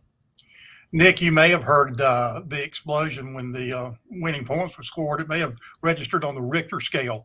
But Hertford County held a 24-7 lead at one time in the ball game, and Whiteville just continued to battle back, cut it down to 24-22 midway the fourth quarter. Actually, there was like let me check my notes there. There was 8:31 left to go in the fourth quarter. Then Hertford County simply looked like they were going to just keep the football for the rest of the ball game. They ran 13 plays and ran it down to 1 minute and 2 seconds before going forward on 4th and 3. Came up about a foot short, turning the ball over to the Wolfpack on the Wolfpack 43. Whiteville was able to drive the ball down, completed their only pass of the ball game to convert a third down on the drive. Then another third down was converted. Maybe the biggest play of the night was an unsportsmanlike penalty flag thrown that moved the ball down inside the Hertford County 20-yard line and gave Whiteville the opportunity to run one more play, center the football at the 13. Coach J.P. Price used his final timeout, brought on junior kicker Grayson Creech, and he nailed it right down the middle with plenty to spare from 30 yards out, and it was over and storybook ending for the Whiteville Wolfpack, winning 25-24. And now they are going to face a somewhat familiar opponent, East Duplin, in the fourth round. They'll go to East Duplin. It'll be the 3 versus the 2. What do you see in that matchup? Both teams are probably going to be looking at themselves in the mirror during that matchup. Of course, you have the sons of 2 legendary North Carolina high school football coaches, with Battle Holly going against J.P. Price. Of course, the late Jack Holly, Battle's dad, and Joey Price, J.P.'s dad. I understand that they talk quite a bit during the season, so there won't be any secrets between those two, and it should be a rock'em sock'em matchup. I do want to mention one thing real quick. Talked to Coach Price briefly after the game when I could get him away from some of the crowd, and he said that at practice on Thursday, they specifically worked on a late game field goal situation, so he knew where he felt comfortable Creech kicking from. And, you practice those things, and sometimes you end up using them. And really quick, tell us what kind of coverage you got coming on the News Reporter from that game. We'll have something online probably early in the morning, along with some photographs from Grant Merritt, and then full coverage, summary of the ball game. And as always, we'll have our preview of the upcoming game with East Duplin early, so people can read that while maybe they're relaxing after their Thanksgiving dinner. Sounds good. Franklin Davis, the News Reporter out of Whiteville. Thank you very much. Thanks, Nick. All right. We had some football news this afternoon. The Broughton Capitals have hired their next head football coach. Tom McGuire is taking over there as the head coach, and he joins us here now. Coach, congratulations on the new position. You were the interim coach for much of this past season, but that interim tag now removed. How excited are you to take over this Broughton team officially as the head coach? Oh, man, I appreciate you having me, Nick. This year was such a wild ride, but it was so much fun. We had so much to celebrate. Today was kind of unreal and just surreal, and the kids were all super excited. I was super excited. So the future is bright, and, we had a great year this year, but we're looking forward to building on that. And we got a lot of young guys, and our senior leadership this year was awesome and kind of set the tone and paved the way. And, we're excited to get back to it for sure. You've been around the program for a little while now. Broughton I've been covering high school football here since the 2006 season. Mm-hmm. And Broughton has struggled for a period of time during that stretch. What do you think the keys are to get Broughton back into the upper echelon of the CAP? Obviously, you've got some really tough competition in that conference with folks like Leesville and Gibbons, both of which have played in state championships in recent years. What do you think the keys are to keep improving as a program built on the playoff appearance you had this year? I think the biggest thing is just the buy-in from the kids and the families and all the stakeholders. A lot of all the coaching staff and the kids would tell you, this was our best summer, in the last couple of years since I've been here, just as far as numbers and participation and work and our workouts and kids coming out. I mean, we had to make cuts this year for the first time. I mean, I asked my AD, and one of my other football coaches have been around much longer than I have at Broughton, and they haven't made cuts in as long as they could remember. So I think, as the buy-in grows, and especially over the off season, we're going to try and go hard, this next couple months and set the tone. And but the kids are starting to see that, when you buy in and you dedicate yourself to the common goals of the program, it pays off. You get what you put in. So we're just going to try to keep building on that. And, I think we're in a good spot, moving in the right direction, and there's excitement in the program, and kids want to come out and play, and, winning and making the playoffs is great. It makes kids want to come and play for you at your school. And, so a lot of it has to do with the off season, but, what we did this year and just building on it, improving on it. We know what it takes to get where we want to go. And now we know what more we need to do to get there. So exciting. What kind of off season do you expect for your team? Well, first, we always want our kids to go play other sports. We're big believers in multi-sport athletes and the benefits from playing multiple sports. And we got guys doing everything right now. And, if they're not going to play a sport, though, we want to get them in the weight room as much as we can and on the field. And, and not only just to improve our skill, right, but also to build more chemistry and get the guys hanging out more and more. And, this year we finished this season, there was just a lot of love and a lot of closeness, and, and it helps make the program better and the kids' experience better. And, so just, I think, spending more time together, right, whether it be in the weight room, on the field, just being around each other and building up the program and the excitement. And, it's also another way to get more kids out there, get in the hallways and start getting kids out to workouts. For sure.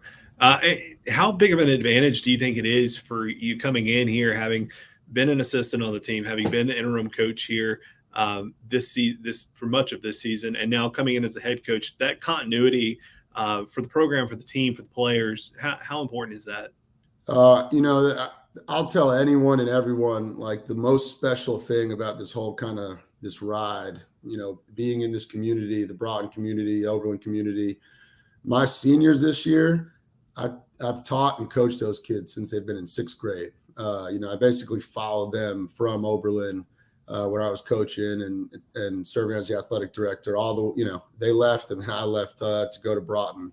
So it's just been so unreal to watch the kids grow and build those relationships, but not only with the kids, but with the community members and parents and faculty. And, Broughton's a pretty tight community. There's a lot of great people and special things about Broughton.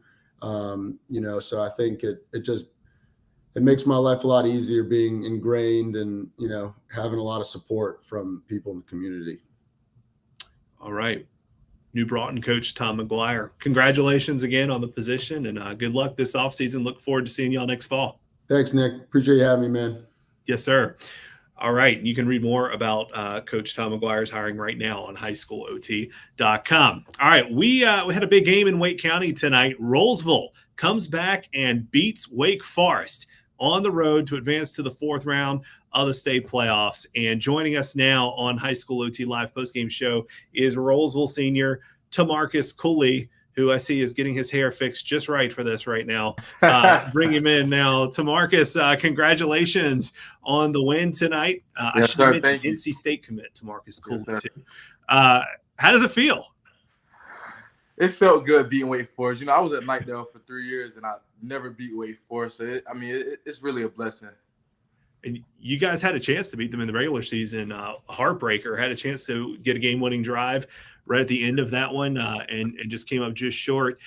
When you when you realize next week after you won, or last week after you won, and knew you would be playing Wake Forest, what was the mindset like on the team for the players, knowing you'd get another shot at your rival? We knew it was going to be tough, and we also knew that we had to get back. And I feel like, we had a slow start, and second half we really picked it up, and we showed Wake Forest what we really can do. And I feel like they shut down, so we kept applying pressure.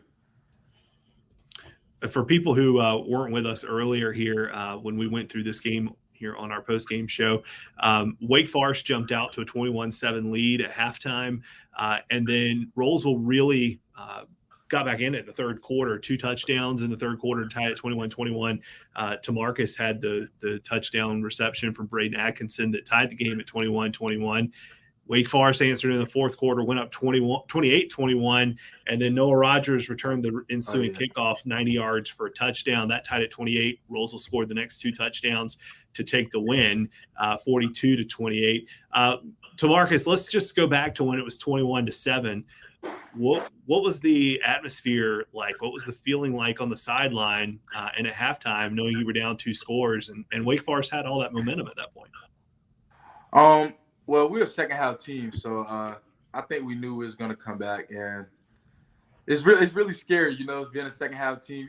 Second half team, you got to come back second half. I mean, you're not really good in the first half, but it was really quiet until we got the ball back, and I think did Noah score? I think Noah scored. Did Noah score? Yeah. Yep. And then that's when the momentum came. So it's really, we need a good start for us to play good. Tell us about your touchdown reception you had. What happened on that play? I ran a slant, and I know when I run a slant, the DB is always going to break in front of you. So I spun outside and just ran to the end zone. Now you're going to be playing New Bern. You're going to go on the road to the number 2 seed, unbeaten New Bern. They've got some real talent over there out along the coast. A Florida State commit. There's going to be all kinds of Division I talent on the field. Oh, yeah. At that one, KJ Sampson obviously is the Florida State commit we're talking about on the defensive line. I know it's probably too early to really get into the specifics of that matchup, but what do you know about New Bern? What do you know about that game that you'll have next week? I don't know about New Bern, but I do know about KJ, and I know KJ is real good. That I can say. He's a very large guy on the defensive line. Clog up we were out there, TJ Thorpe and I were out there for an episode of his show this summer, and very big. Yeah, he's pretty big. Well, TeMarcus, congratulations on the win. Good luck next week. Have a happy Thanksgiving, and we'll catch you later. Yes, sir. Thank you. Same to you. You have a nice night. Have a good one. Thank you for joining us. All right, let's head west and check in Western North Carolina. There were a couple big games out there tonight. One in the 4A, Chris Womack of WLOS, just off the air, out in the mountains in Asheville tonight. I think we got to start in the 4A West. AC Reynolds, the win over Butler, 2 straight weeks they've beaten a Mecklenburg County team, and this has got to be an AC Reynolds team that believes that they can make this run. Yeah, and it all starts with their defense. Deshaun Stone's a ACC level prospect there at safety. Asher Cunningham is a really under-recruited, underrated linebacker, but he's really the heart and soul of that defense. Then Russell Barnett's just a gigantic dude on the defensive line who's a tough load to handle. But they had a first-year starting quarterback. Their guy from the last 2 years transferred over to Asheville School. They won a state title tonight, by the way. Congrats to the Blues. But Hayden Craig is the son of defensive coordinator Brian Craig, so he's grown up around the team. And they felt really confident heading into the season that he would be able to lead them like this.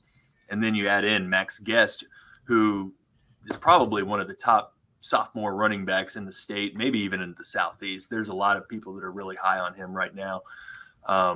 But there's always this thought in the mountains, though, that when you get to the Charlotte area teams that, okay, it was fun, we're going to bow out now. But this Reynolds team is different. They win. They're not going to put up 55 necessarily. They're not going to hold you to 0, but they're going to make the plays that they need to at the end of the ball game and win ones. Now they've got to go on the road.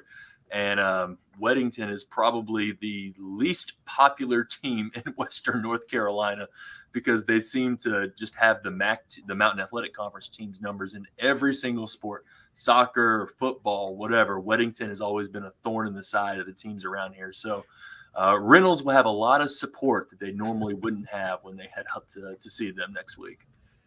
Yeah, and that's a very talented Weddington team as well. That should be a really fun fourth round game next Friday night. I want to move now to the 1A bracket and talk about Andrews. When we talked in the first round of the playoffs, you said that you thought this was a team that could make it all the way to the state championship game. They look in a pretty good position to do that, beating Murphy tonight 50-23. What do you know about this one? So it all goes back to Isaac Weaver, who normally plays quarterback for them, but he was operating out of the running back position today. So I'm not sure if maybe he had a hand injury or maybe there's something about Murphy that they wanted to exploit and just move him out from under center. But he broke off a 40-yard run. It looked like a 65-ish yard run. He's just a heck of an athlete, and Andrews really rides his back. I mean, he's the best player in the Smoky Mountain Conference. Definitely, you can make an argument statistically, and just what he means to his team. Maybe even, every team outside of 4A, he might be the best type of player. So as long as he stays healthy, I still stand by that feeling that they could make it to the state championship game. It'll be tough. Eastern Randolph's already taken down Mountain Heritage, traditional power from out here in Western North Carolina. But Andrews, they lost a teammate a few years ago who was really close to Isaac. And I don't want to be cliche, but they seem to be playing for him. He's kind of been a rallying cry for them. He was Isaac's older cousin, so he wasn't in this class or anything, but they were all really close with him. So I think that his memory has really been a battle cry for them and a rallying point. And like I told you in the first round, this senior class, even though Andrews has struggled for several years, ever since I've been in Asheville, this senior class has been nothing but winners. They won the Cracker Bowl. They won the middle school championship. They were good in, as freshmen and sophomore, and here as a senior, they're undefeated and chasing that ultimate goal.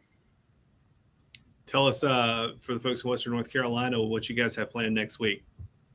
Yeah, so we're down to 2 teams now with West Henderson losing to Eastern Guilford. That was probably the biggest shocker for us of any of the games.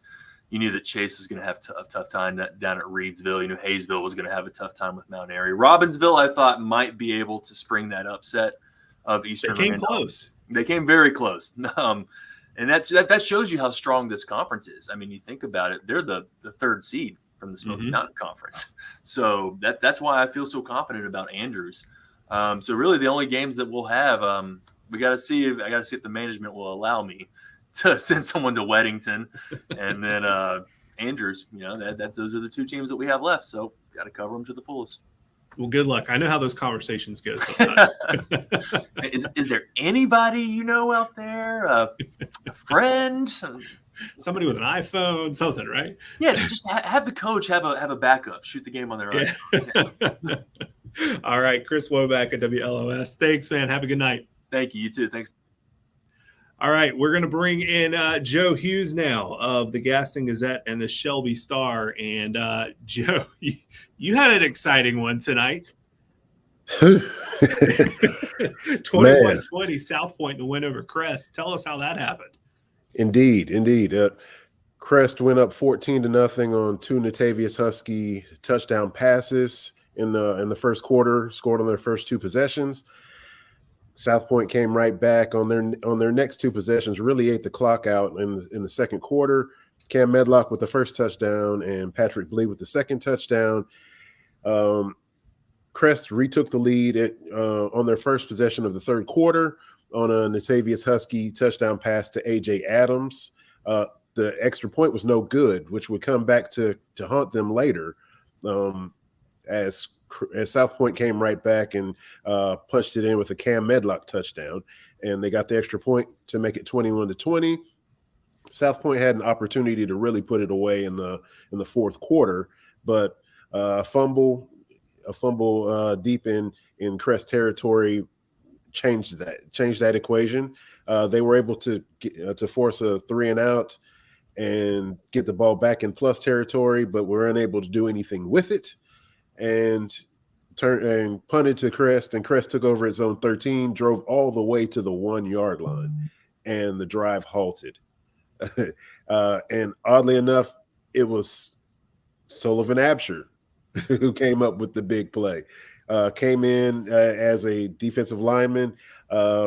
He actually thought it was going to be a field goal attempt, but Crest went against the field goal attempt and instead went for it on 4th and 1. They went pass, surprisingly, and Sullivan Absher was Johnny on the spot to make the deflection and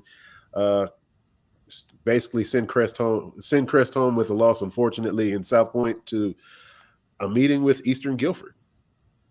Yeah, you mentioned the game with Eastern Guilford now in the 4th round. I don't know if when you enter the playoffs as the 11th seed, I don't think you really expect to be hosting the 4th round, but that's what's going to happen. The 23 seed Eastern Guilford gets to the 4th round. They beat West Henderson tonight, 35-17, and this is an Eastern Guilford team that can put up points. They scored 56, 62, and 35 so far in the playoffs.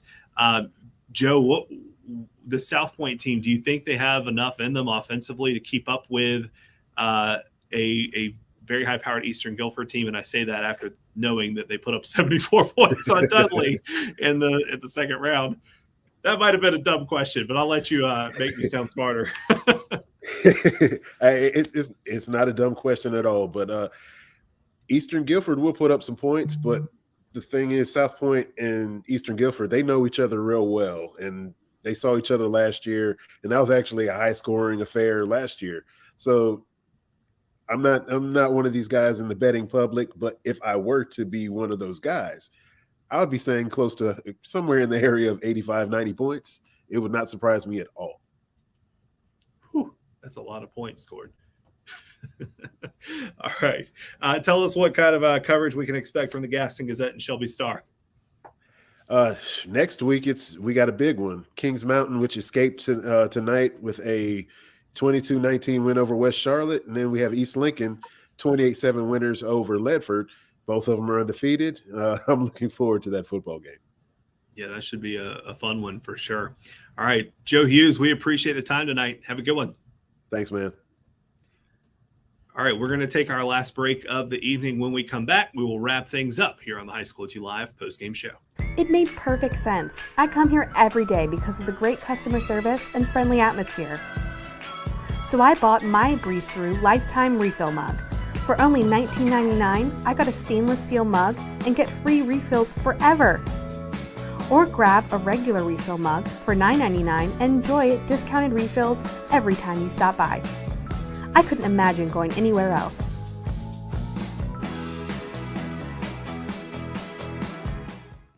At WRAL, we have the tools. Storms are firing up on the dual Doppler 5000 radar. We have the team. We are live here in downtown Raleigh on Fayetteville Street. And WRAL News at 6 has the people you've known and trusted for decades. I'm Deborah Morgan. And I'm Gerald Owens. We begin tonight with breaking news. Every night, everywhere. I'm Mark Boyle in the WRAL Live Center this afternoon. No matter how you're watching. And that's coverage you can count on.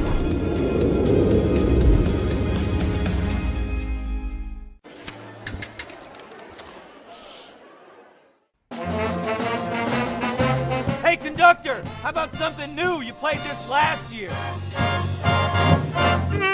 Come on, get your head out of your sacks. Shh, we're trying to hear. Well, I'm sick and tired of hearing your kid play the wrong notes. Where's my kid solo? At least you can see your kid. Why is my kid stuck way in the back?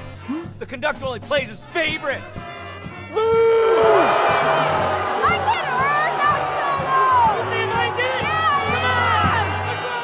WRAL's Nights of Lights is back with thousands of new lights. Along the route, you'll encounter 30-foot-tall dinosaurs and a brand new 250-foot animated tunnel. Get your tickets now, as some experiences are already sold out. Stop by the brand new Holiday Outpost and meet Santa. Ho, ho, ho!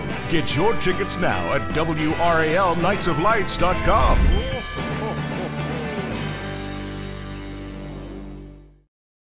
Welcome back to the High School OT Live post-game show. I'm Nick Stevens here in Raleigh. It's been a wild night here in the third round of the football playoffs. We did have some history made in Raleigh. Millbrook defeated Southern Alamance tonight to make it to the fourth round of the playoffs for the first time in school history. Kyle Morton spoke to Millbrook interim head coach Jimmy Vereen after that win. Jimmy, congratulations. You're going to the fourth round. You're in a position you didn't know you'd be in before this season started, but how much does it mean to you to lead this group of guys and to do something this program's never done before? I am absolutely excited. I mean, for the young men that we coach every day, because things happen so quick. It caught them off guard, and, they adjust, and they're real resilient young men, very much. That's a really solid fundamental team over there. They can really make some low-scoring games.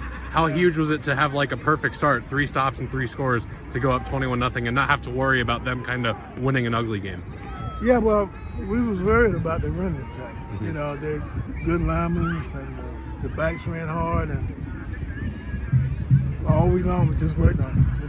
Guy believed in it, and our defense pretty tough. I mean, they're quick and everything, so it was a good win for us. A lot of people see you play and they talk about Mason and Nathan, and obviously they're outstanding, but Xavier, 3 touchdowns tonight. How big is he in terms of his ability to make plays in the run game and the passing game? It make our offense just that much stronger. Xavier, he's a tough kid. The more the better, they say. And he runs hard, coachable, just a good kid. You're going to be facing either Hillside or Pine Forest, 2 pretty different style of teams this year in the next round. What do you want to see this next week in practice to make sure you're going to be ready, regardless of who it is you're playing? Focus, hard work, focus. And then we'll work on it. Matter of fact, we played Hillside last year. So right now it's just one game at a time. No matter who it is, really. All right, Millbrook will face Hillside, right? Isn't that right? Yes, the 12 seed Millbrook. It's been a long night. 12 seed Millbrook will face the 1 seed Hillside next week in the fourth round. Don't forget, you can go to highschoolot.com/scores and get scores from across the state. We've also got updated interactive playoff brackets on highschoolot.com, and all that's on the free High School OT app. We're also conducting an audience survey right now on High School OT. You can find that on the website. We want to hear from you about things you like and things you want to see more of on High School OT. And if you do that before December 12th, you might win a $50 Visa gift card. So be on the lookout for that. We want to hear from all of our audience members. Congratulations to all the third round winners, and good luck in the fourth round of the playoffs. Happy Thanksgiving to everybody. We will see you back here next Friday night for another edition of the High School OT Live post-game show. Good night, everybody.